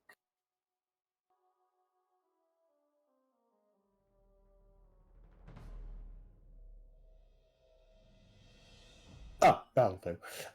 Yes, he had a rather good 1912 limited edition British sports and sportsman hunting book that looked good on in our library for future posterity. I offered him a fair price as well. I offered him £55, but he said no, he wouldn't let it go for anything less than 65, which, if you ask me, is a little bit over the asking price. And we are a university. We are funded by the government and generous donations from our benefactors. And £55 for a book is quite a lot of money. £65 is even more than what we can. Well, gentlemen, here we are. This is our occult section. Ah, wonderful. Well, if I go to Yellow Tree and that first edition is still there, I'll see whether I can. I'm an antiquarian. It's the field I work in. I deal in books. So if I can get it for 55, would you still be interested? Oh, if you can get it for 55, we'd definitely be interested in it. I can only try if I'm there and it's still available. Yes. What I would also be interested in is his book. He's got a book, The Writings of John Burroughs, 1895 Riverside Edition, Volume 4 and 5. You could get both of those for £50 as well. I think we'd be very happy. I've got volumes 1 to 3, which I could show you later if you're interested. But other than that, yes, that would be excellent. If you could persuade the gentleman to part with them, that would be very good. I can but try. Hang on. He will get you his... Oh, God, I just mixed everything up. He will get you his details. 1 second. So many moving parts going on here. Yellow Tree Books, yes?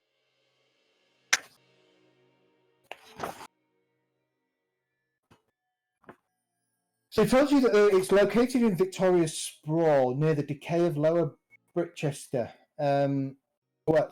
Victoria Sprawl. Yeah, ignore that bit. Quite an old bookshop.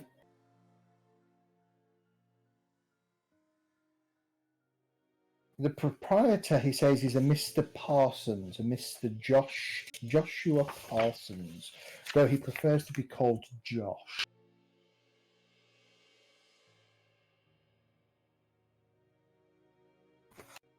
Which in and of itself seems to rankle Mr. Cowell. Obviously far too modern, that, for him. Too modern, yes. Far too modern. Glad I was introduced as Mr. Hass and not Ralph Hass.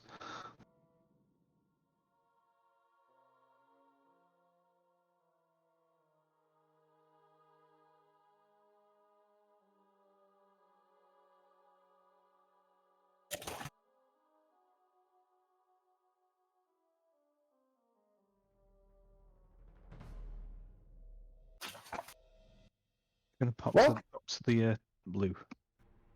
Yeah, so he basically flicks on the lights, and again you have this really low yellow, almost non-existent lighting that really doesn't do very good at illuminating anything. And Mr. Cowell is very apologetic. He sort of he goes over to one of the standing desks near the door, and after a couple of minutes of fiddling around, he lights a taper, and then he lights sort of a little oil-filled lantern that he passes to you. He says, "I'm very sorry.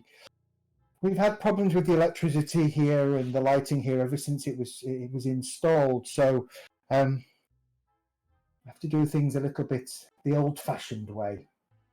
And he hands you a lantern. Oh, save the flames around the books. If this light doesn't suffice, I've got a torch. It's okay. That's very good. These are fairly safe as long as you don't knock them over, of course, and spill the oil and set it on fire. But I appreciate it. Thank you. If there's anything particular that you're looking for, and you can't find, just let me know, and I'll see if we got it. Otherwise, and he points to like a rack, a big chest with loads of drawers in. He says, "That's our book catalogue. Help yourself." Do you have a copy of... To save me looking around, do you have a copy of Professor Sangster's book? Oh, well, we did, but the professor has taken it off the shelf because he's undertaking a review, and he apparently he's got some new information that he wants to publish, and he doesn't want the older book to taint anybody who might read it. But of course, if you're really interested in reading that, perhaps the professor might let you. It's probably worth a discussion as well. Yes, I think young Pitchforth was going to arrange a meeting. Well, I will go downstairs and make sure he does arrange the meeting. Was the stolen book from this area, or was that kept somewhere different? The Revelations of Draki. No, we kept that up in the attic with our not on display books. So it was stolen from that location. Yes. Is there any other way to get into it rather than through the library? No. Just curious as to Well, how the they stole it. stairs that you came up on, so you came up to floor 3, the stairs continued upwards. He says, well, the stairs do go up to the attic door, though we do keep it under lock and key. We have some very precious first editions up there that we only allow select people to read, and then we are very careful about how we subject them to light and to fingerprint and things. I think we absolutely insist that anybody reading those books wears gloves, for instance. Makes sense. As Ralph takes out his gloves. As I was taking off my gloves. Yeah. Do you have a list of the books you keep up there? We have a catalogue up there, yes. Any chance of having a look at the catalogue? So see if in case there's anything up there that might interest us? I will get Mr. Pitchforth to join you then. Unfortunately, we don't allow non-faculty members unsupervised access. No, I totally agree. Yep. Any chance we can take a break? Yeah, I was just going to say, my eye's itching, so I need to go wash my eyes. So take a 10-minute break. Can we make it 15? Because I'm going to fly to the shop and get some milk. You're going to fly to the shop and get some milk. Okay, Yes. 15 minutes back at past. Wonderful, Yep. thank you. You're See you welcome. Back in a bit.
Back with 24 seconds to spare.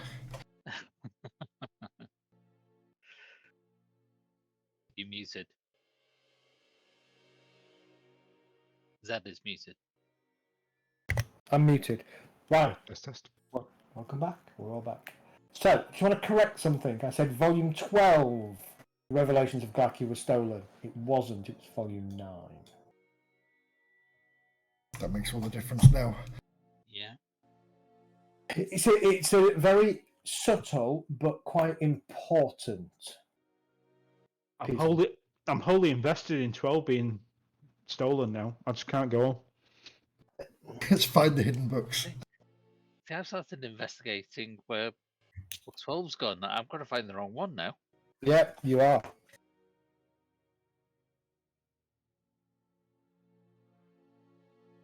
Okay.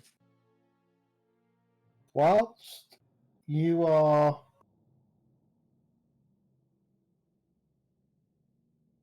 here in the library, is there anything you want to look for?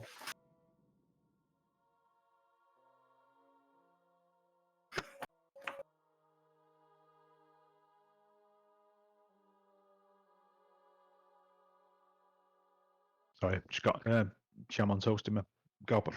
No, with a bit of jam on toast for sure. Put your gloves on if you can touch those books now. Yeah, So there's that absolutely. thing about the toad, isn't there? Yes. On the toad. Yeah, that's the book what think your Professor Sangster's doing. So we need to get that off him. Possibly, but maybe other references. Ooh. Um, Let Ralph point us in the right directions and I'll grab a book and read as well. Yeah. I will invest 2 points of library use. Okay. 4. For initial search of... Sorry.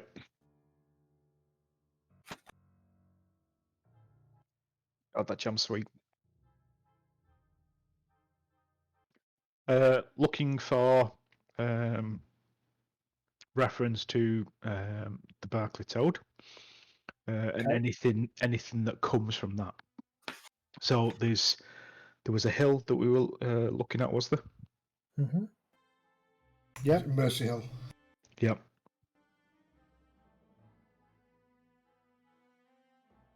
And just essentially anything else that's in this vicinity that is any mythos, basically. Yeah, sort of local mythology. Yep. Okay.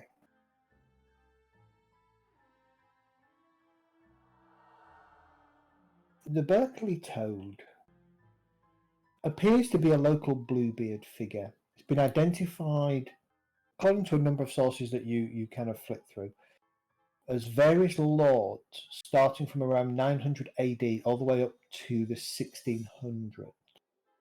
The lord in the story is secretly evil or had an evil twin brother or became degenerate or had his evil reflection emerge from a mirror. They always end up locked away in the dungeon of their castle. But otherwise, no other real... I mean, there's no references to it being a beast or a creature, just always seems to end up being locked away.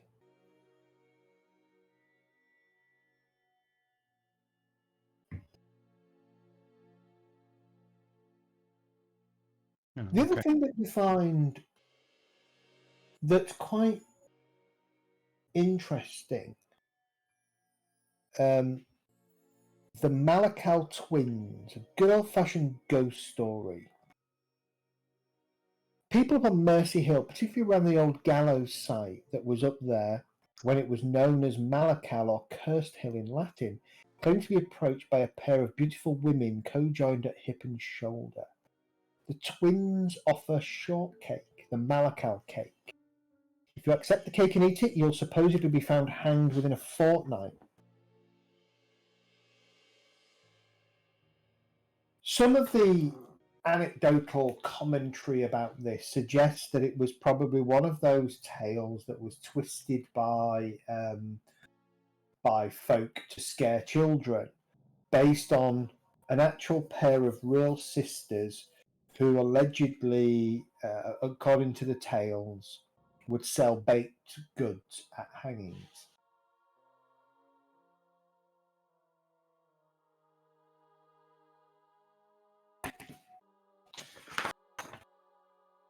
And then the other thing that grabs your attention is the tree spirits of Cotswolds, a number of variations on stories told about people wandering into the foothills of the Cotswolds around Goatswood, getting possessed by tree spirits that fly into their heart or head.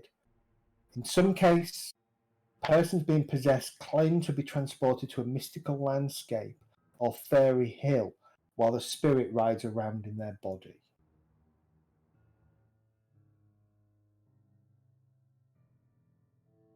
Sounds like somebody's been eating mushrooms.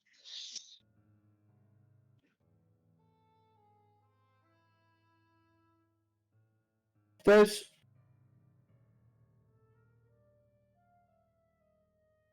general commentary about how many points did you spend in library? 2 points.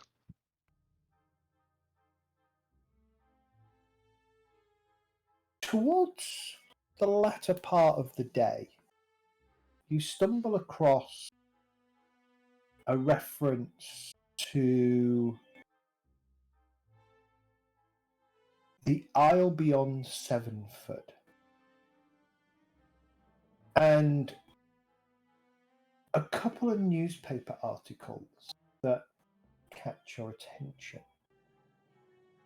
They catch your attention because when you go looking for them, they appear to be right at the front of the particular news sections, as if they've been, and they're out of place in terms of date, order, author, suggesting that they've been moved and looked at fairly recently. What you get is this Isle Beyond 7foot has a number of ruins on it, and it's a place where, especially amongst the youth of Brichester, 7foot, the Severn Valley, they dare people to spend a night because it is allegedly haunted. And it seems that in 1930, a bunch of university students set out to explore the island. No real plan to stay overnight. But the majority of the students thought it would be fun to play a joke on one Darrell Owens, who they left stranded on the island, forcing him to stay on his own overnight. According to the newspaper article, he was committed to Mercy Hill Mental Institution the following day after he was retrieved from the island in a hysterical condition.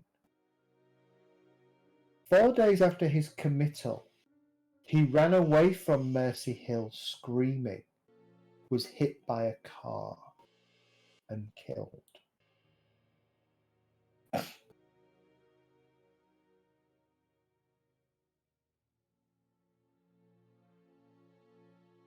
Make a note, Ralph, that you have a 1-point dedicated pool in any interaction where you are discussing Darrell Owens.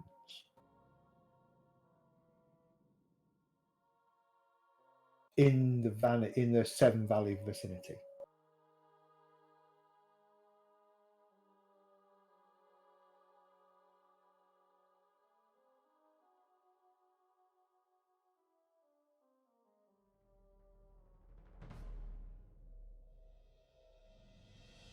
Be interesting to see if the sanatorium has any transcripts of what he said.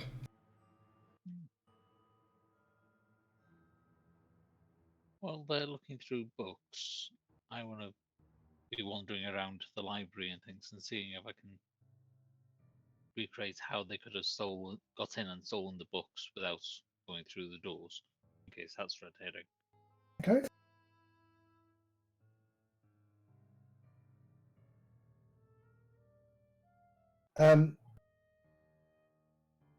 The only way up into there is absolutely through the doors. Okay. So whoever did it would either be good at picking locks. The key lock is not a sophisticated lock in the sense that it would be very difficult to pick, or with a key. Right. Okay. Do we go up there at all? Because you were looking at catalogue. Do we have to go into that room to see the catalogue? Yeah, you go into a small room just inside the attic where there's a couple more bookcases with cards in that have the catalogue of books that are up here. There's a whole plethora of things, dating back to the mid 1800s, where they're claiming to have a number of first editions or second editions. In terms of a cult or that kind of esoteric thing, the only thing that jumps out at you obviously would be there is a card in there that said Volume 9, Revelations of Glaaki. But it's been kind of marked across as stolen. Does the card have details of who's seen the book or No. potentially read it? Right, okay. It's not like the library back in Ethiopia where you had to write out every book. This is very much and especially this section, the attic, they don't allow people to take the books away. Yeah, okay. I'll have a quick glance around without actually going into the room past here, just to see if anything looks out of place as to another way that they could have got in. No, nothing. You're up in the eaves. There's no windows.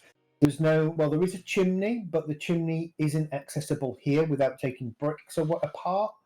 And there is no sign that happened. Literally, the only entrance in is the doors at the top of the stairs. Okay. As I say, the lock, though, to your eye, is not a sophisticated lock. Could easily have been picked. Yeah. Since it was 5 years ago, there's no point looking for clues. Yeah. Mr. Hass, I presume? Yeah. Stood in front of you, stood next to young James Pitchforth, is another gentleman. Tanned, quite uncharacteristically. I mean, you're all probably tanned, actually, apart from Alfred, who's permanently tanned. You're all tanned because you've just spent, best part of a month in Ethiopia. Actually, Alfred will be probably noticeably darker. Yeah. Very much so. This gentleman is also carrying a talon characteristic of England. He has a cigarette loosely flopping between his lips, wears a soft white linen shirt rumpled from a lack of ironing, but spotlessly clean. Give me 1 second.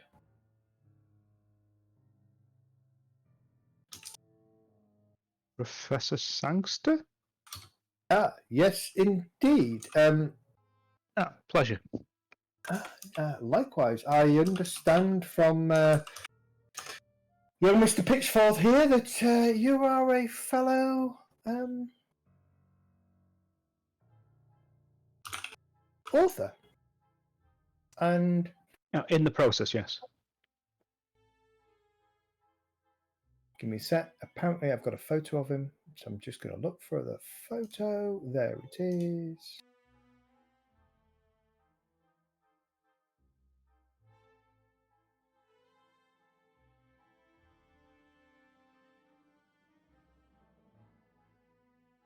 And here we go. See, I can do this quite quickly now. There is Mr. Sangster. Oh, yeah, well, than I expected.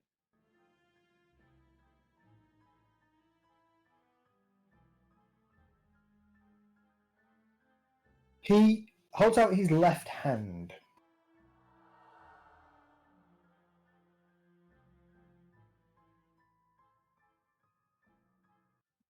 Shake it.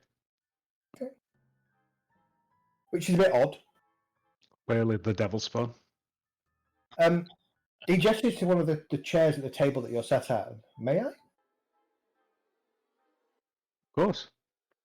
I understand you wish some of my time.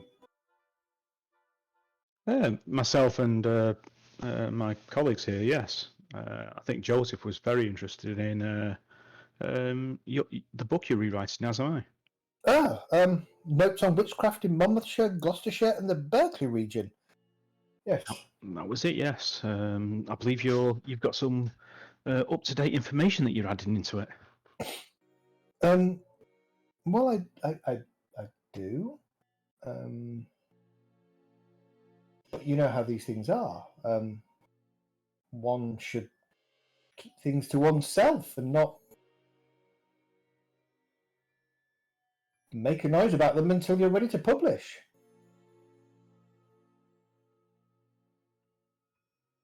Well, of course, but surely your original work isn't completely irrelevant. Pretty poor, to be fair. Quite inaccurate now I read through it. I would say 60% of it is inaccurate based on my current understandings of the region. And the revelations that I have in my new book, I wouldn't want them getting out before I'm ready to publish. Just words. yeah, just out of interest, when did you come across this new information and to make you want to revise your book?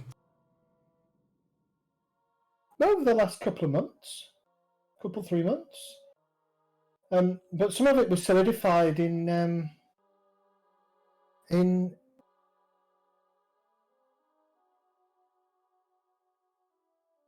the things that they were looking for. This, my colleague, Professor Solomon, you mean? Colleague of yours, is he? Loose colleague, yes. We have worked in the same field. I'm an antiquarian, but I also specialise in mythology. My current work. Ah, okay. Do you have anthropology? Yes. And Joseph, you have reassurance, don't you? I do. Okay. Ah, well.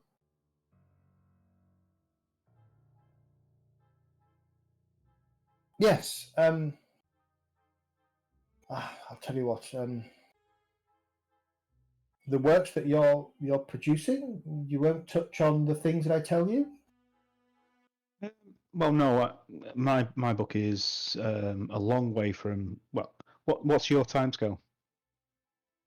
Well, I'm hoping in the next 3 to 4 years, if I can solidify my research. I think I'm somewhat behind that. So I will not publish until you publish yours. But I will reference you as well if I use any of it. Well, I think then he holds up his left hand again. I think then, sir, we have a deal and an understanding. Indeed. I mean, at that, I'm going to be dead. I'm going to be dead inside 3 years. So okay. Yeah, he kind of visibly relaxes, and you got a sense that he was very concerned. In fact, probably quite paranoid that if he told you anything about this unpublished work, you would steal it and claim it yours. But he seems happy with your reassurances, and so what can I tell you? So I was wondering what Mr. Professor Solomon was telling you that completely blew your previous research out of the water. For a start, just out of interest. Well, my interest aside, I'm interested in that. It's it's an interesting story. Yes.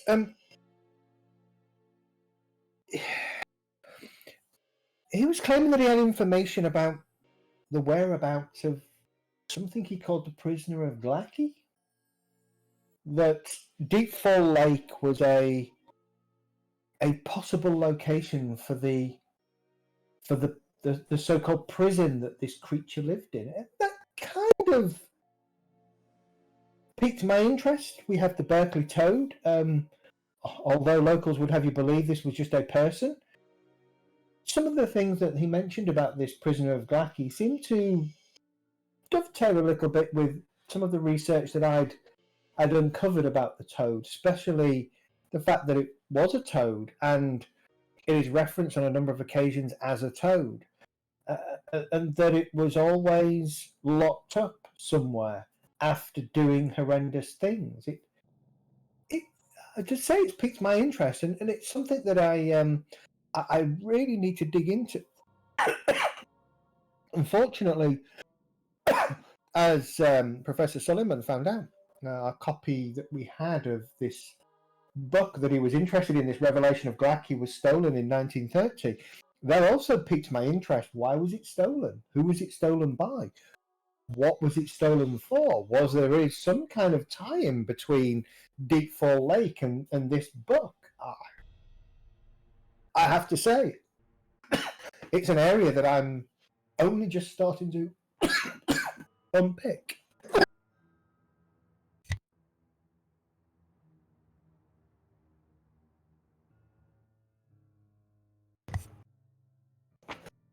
You know, my own...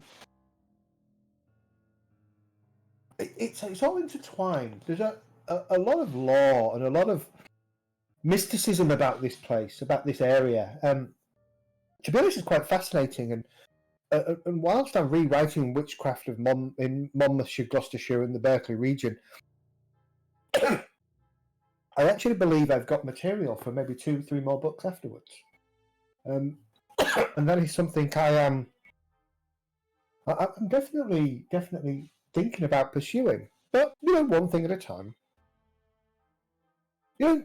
Deepfall Lake is an interesting place. If you believe Mr. Suleiman, it was the site of an ancient meteor strike. Whether that's true or not, I don't really know. I mean, from my own information, the lake has been here for as long as history would have us believe. A local religious leader over in Temp Hill, that he kind of gestures vaguely in sort of the easterly direction. Thomas Lee, I believe his name was, led a group of cultists to form a kind of commune around the lake in the 1800s, very early 1800s to be precise. He was probably inspired by the queer tales of Marcus Lowton, who'd been making wild claims about the meteor falling into the lake around 1790. I found a few reliable reports of the cult persisting through the early 19th century, but 1850 or so, it just dies out. No more references, nothing, gone. Which I found quite fascinating. And certainly an area that I'm just starting to dig into, and especially in light of Suleiman's claims that this Prisoner of Glacky is somehow tied to the lake. And Temp Hill. Let's take Temp Hill for a second. Temp Hill has a church on the high street. It's claimed that this was built by the Knights Templars sometime late 13th, early 14th century. There's a lot of hearsay, a lot of heresies, even oddities about that church in the late 18th century, but I've not yet been able to find any specifics about what might have been going on. Just cult activity or something akin to cult activity. Certainly something that the Catholic Church didn't approve of. Seems though that it's been the site of a lot of weird religious cults spinning out of that church. As I mentioned, Mr. Lee, Thomas Lee, he's probably the most notable example that I've been able to discover. Certainly one that's been referenced more than some of the others. He took a whole bunch of the more extreme members of the church, founded this commune at Deepfall Lake. It was abandoned, reclaimed by the Church of England in the late 19th century.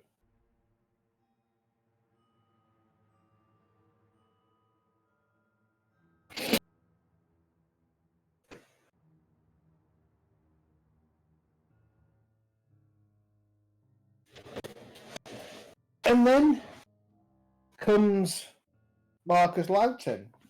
You know, as I mentioned, it's very possible that Thomas Lee took these religious fanatics, created this so-called cult because of the tales that Marcus Lowton had been making.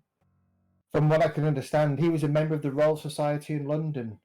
In the 1780s, he started suffering from some kind of delusional disorder, became very obsessed with this part of the world. He claimed that he was privy to secret history that had been erased from the minds of men. I've documented a local explosion of weird mythology, really fascinating stuff, right around this time, of which Lowton was only the most notable voice. He stirred up a lot of trouble here in Britchester and the surrounding region, which eventually led himself to being locked up in Mercy Hill. I understand from my notes that Lowton's diaries are kept in the archives of the Royal Society. Definitely plan on taking a trip to London and see if I can gain access to those to see if there's any more light that can be shed about just what he was claiming that he'd seen or heard or read or dreamt about. I don't quite know how this information had come to him. As I mentioned, you know, all of this then seems to be tied in with the river itself. There's an island just out in the river there, just beyond Severnford. This Isle of Severnford, Isle beyond Severnford, as people call it. It's got some old ruins on it, and that kind of thing excites the usual sort of local interest and dark imagination. Why, just a few years ago, one of our very own, for a moment, he kind of pauses and kind of flounders a little bit. Owen? David Owen? Darrell Owens, that's it, yes. A member of the boat club, I believe.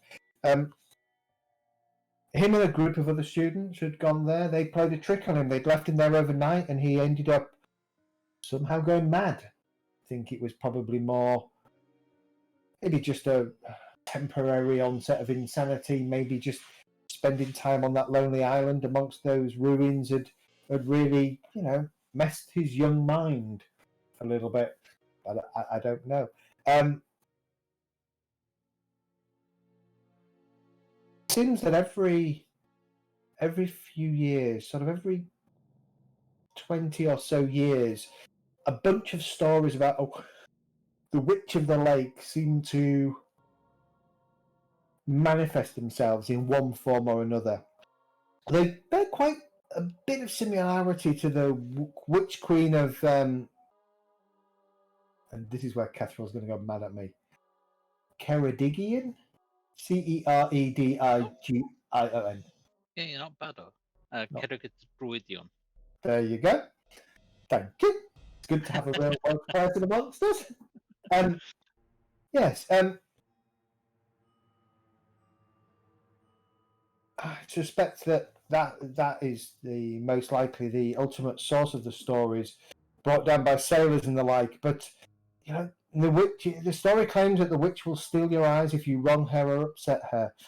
There's a wide variety of such stories, each describing different ways in which you can piss off the witch, he says with a smirk. All in all, there's a lot of weird shit that goes down here. And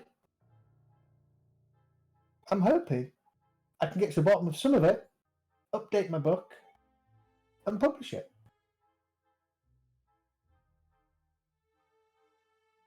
To be honest, there's a lot of weird things that happen everywhere. In my brief experience. Yes, indeed, indeed. So that's about all I can tell you, gentlemen.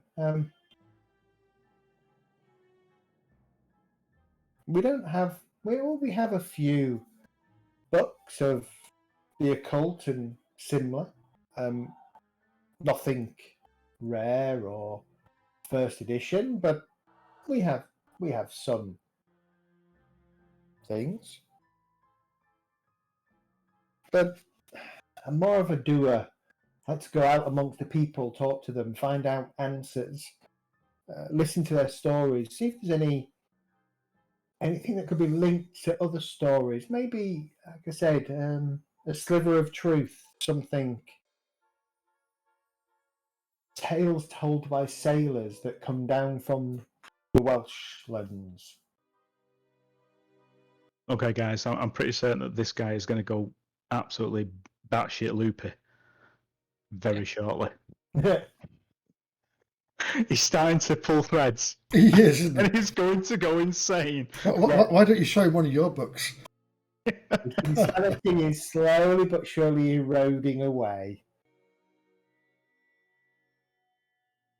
To be honest with you, that's kind of where my book is based.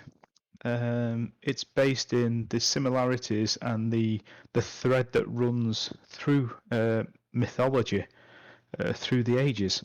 Yeah. You will see connections, different names, but the same imagery across many cultures across the millennia,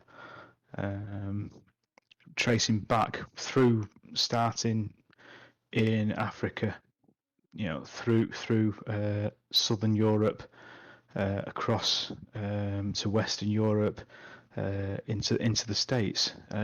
This mythos and mythology is throughout, with the same iconographies, same rituals even.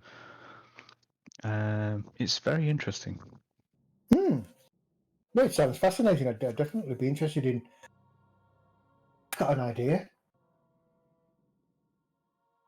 Would you be interested in a sharing of thoughts? Perhaps I could invite you to write the foreword for my book, and perhaps you could invite me to write the foreword of your book, sir.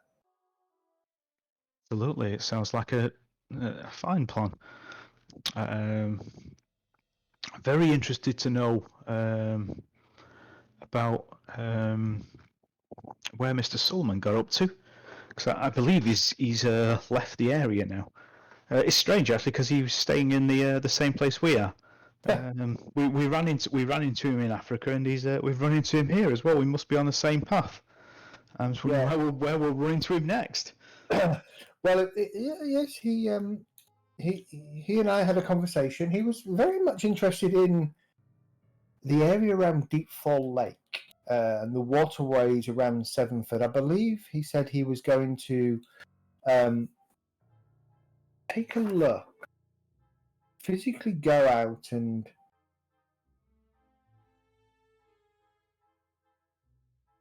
look about Deepfall Lake and possibly even visit the Isle. Yeah, Deepfall Water was certainly something that that's on my list in this area, and also the Isle beyond Sevenford. That's got a fascinating history to it. Yeah, I'm not sure about those EBA folk, Just something off about them. Yeah, I think we're the same. I think we got the same read from them. We're all in the pursuit of knowledge, but I think they go about things not quite right. I think we all got a read from that, didn't we, Phil? Chaps? Knowledge is for sharing. He definitely didn't seem willing to share. Was definitely interested in taking rather than giving. We had the same thing in Egypt, where the company literally bought off a whole dig site so nobody could access it. Oh, you've been to Egypt? Egypt, Well, Ethiopia, yes. Ethiopia, yes. Oh, that's fascinating. Perhaps that's something we could talk about. I will quite happily talk about the non-insane stuff. Yeah. that I found out there. Should I show him my mouth? Yeah. That wasn't anything that wasn't restricted in the restricted volumes. Anything with links, just basic stuff that you could find if you just went out there. This guy's likely very, very unlikely he's going to get out there. So.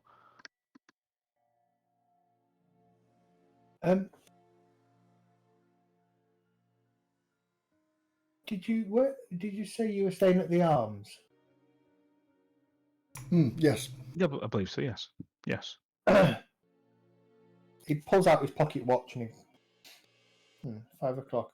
I've got a couple of things that I need to finish up. How about we have dinner at 7? And we could discuss Ethiopia. I could discuss anything else that you might be interested in. Right.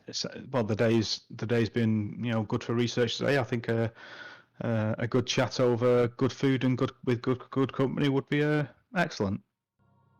Very good, very good. Shall I see you there then at 7, gentlemen? I think that gives us time, doesn't it? You notice by the door as well is Ernest Cowell is just kind of hovering. Every so often, Alfred, you'll see him take his pocket watch out and look at it, and a little scowl goes across his face. Oh, he's missing his food and sticky bits. Oh.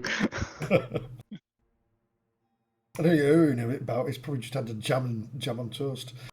You he takes his leave, shake hands. The other thing to note about him, throughout that conversation, where he was gesturing, he was only ever gesturing with his left hand, never his right hand. Mm-hmm. Does he take his right hand out of his pocket or anything, or is it in his pocket? Is it just loosely by his side? Yeah. It's fine. There's nothing deformed about it. It just Not got wibbly tentacles. It's the weaker part of his body, the weaker side of his body. Yeah. You finish up, put things away, thank And Carl involved, yeah. Mr. Cole. Mr. Carl, the young lad, pitch forth. Yeah, the one other thing that Sankler will tell you about Deepfall Lake is that there is a row of 6 houses. So possibly built by this Lee guy when he took the commune and set up commune there. Nobody knows who they belong to, and they've been abandoned at least since the 1890s. Most likely derelict. He hasn't been out there yet, but it is on his list of places to visit.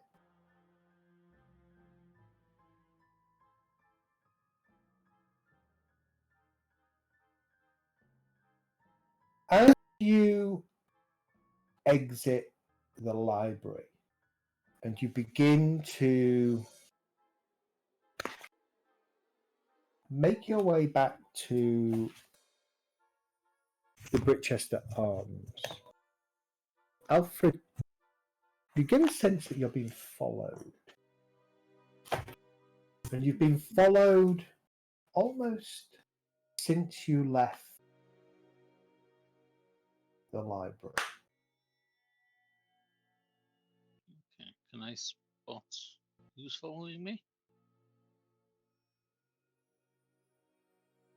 as you glance back, you see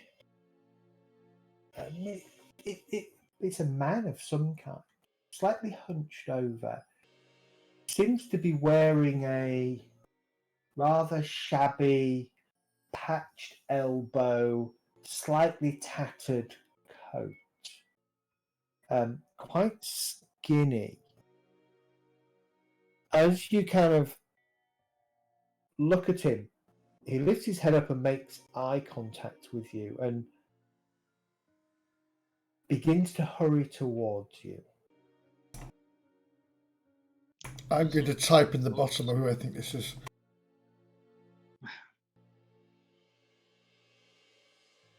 We've got someone coming up towards us. I'll step towards him, putting myself between him and the other two, just in case he means to attack or anything. I'll turn around. Sir, Mr. Haas, I have something for you. I've been asked to give you something. He goes to open his coat. I'm getting ready for any weapons coming out, but I'm not going to. Bet it's a flasher. Do anything. Big truncheon. I brought this for you, and you can see. Have I ever seen this guy before? Never seen him in your life, but you can see as he opens his coat, he shows there is a book of some kind tucked inside the jacket, the inside pocket of this coat, probably about. Oh, I'm hoping it's got a big 9 on the front of it. This kind of thing. It's for you. Thank you. But there is a price attached to it. How about the money? The money you got from the Winston girl. And that's where we'll call it for the night. Oh! Yeah, Janet. The one who gave us a 500 to come and look.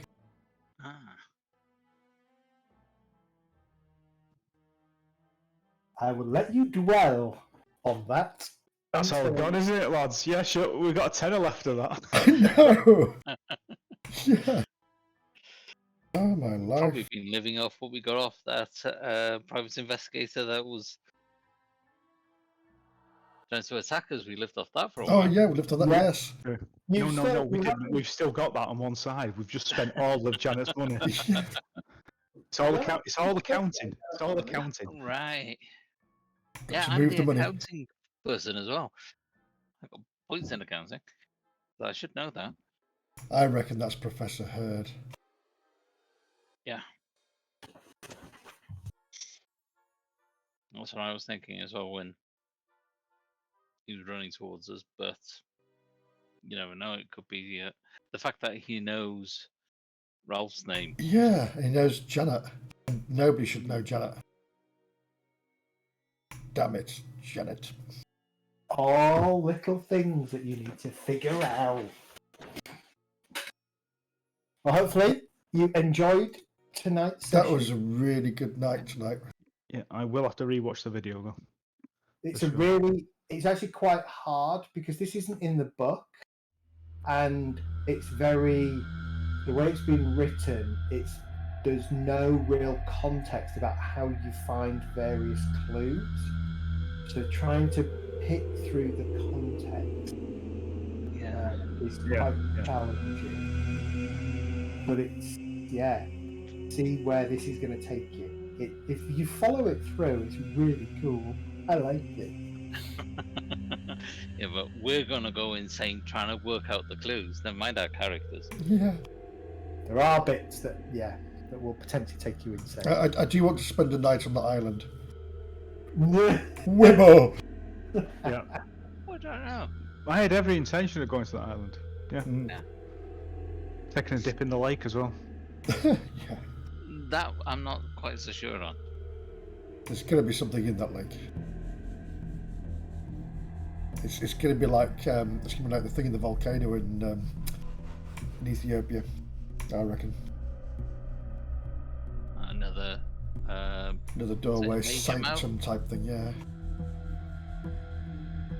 Yeah, but how do you make the difference between West Coast inbreds and people going mad and murdering people? It's a difficult one, that, isn't it? It's like if it was based in Norfolk. Oh god, that's scary. Well, it's the fact that they say that a meteor fell into the water, and that's where all these Cthulhu creatures come from out in the stars. So they take a ride in, and that is him down there. That was his Quite Uber. possibly. It could have been his prison. Yeah. It could be like, the thingy dimension out of Superman. Yeah. Could be trapped in it. Going.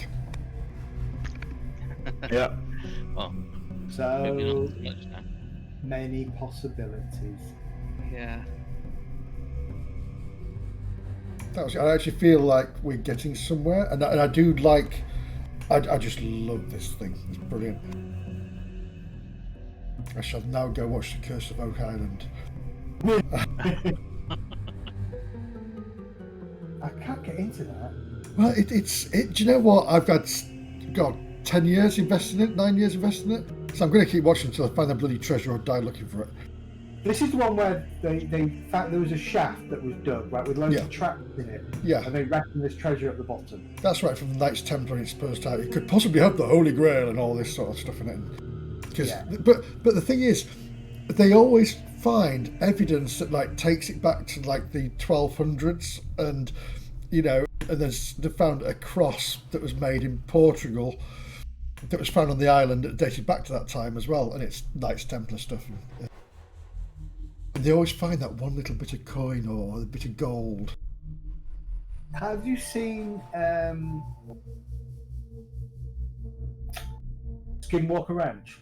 I started to look at it, and then it was like, oh, there's a flashing light over there, but no camera caught it, and it's just like one guy was saying, there's a light over there. That's the one, isn't it, where they set up the whole house with video and the whole area and start digging around it. Yeah. It's quite interesting, that one. I quite like that one. And I've only watched the first episode or two of Oak Island, so I probably need to give it a bit of time to try and figure out what's going on.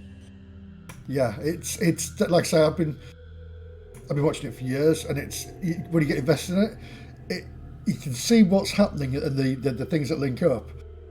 But with the amount of drilling and the technology we've got, they should have found this bloody thing by now. Yeah. It's frustrating what it is. I think that's the thing with some of these things. You would think if there was anything there by now, there's enough technologies that they could have brought to bear to figure it out, right? Yeah. Well, it's the thing that they've done sonic mapping and whatever other mapping they do into the ground, and they found this vacuum in there which has, but then they go down to that location, dig it, and there's nothing there. Maybe it's another dimension. Madness. But the traps are good. They actually found the booby traps and things, and they were brilliant the way they set up. Were they? But then you've got to ask, why would they create those in the first place? Right? If there Exactly. wasn't something there. Yeah. But yes, it's good. It's worth a watch. The only thing that really does annoy me in it is the English guy goes, oh, it's a Bobby Dazzler. He's the metal detector guy. And he's proper English. Whoa, it's a top pocket find, is that? Oh dear. Now I'll have to jump on Skinwalker Ranch as well. See what that's. Yeah, stick with it. Yeah. But no, let me kill the stream. Actually.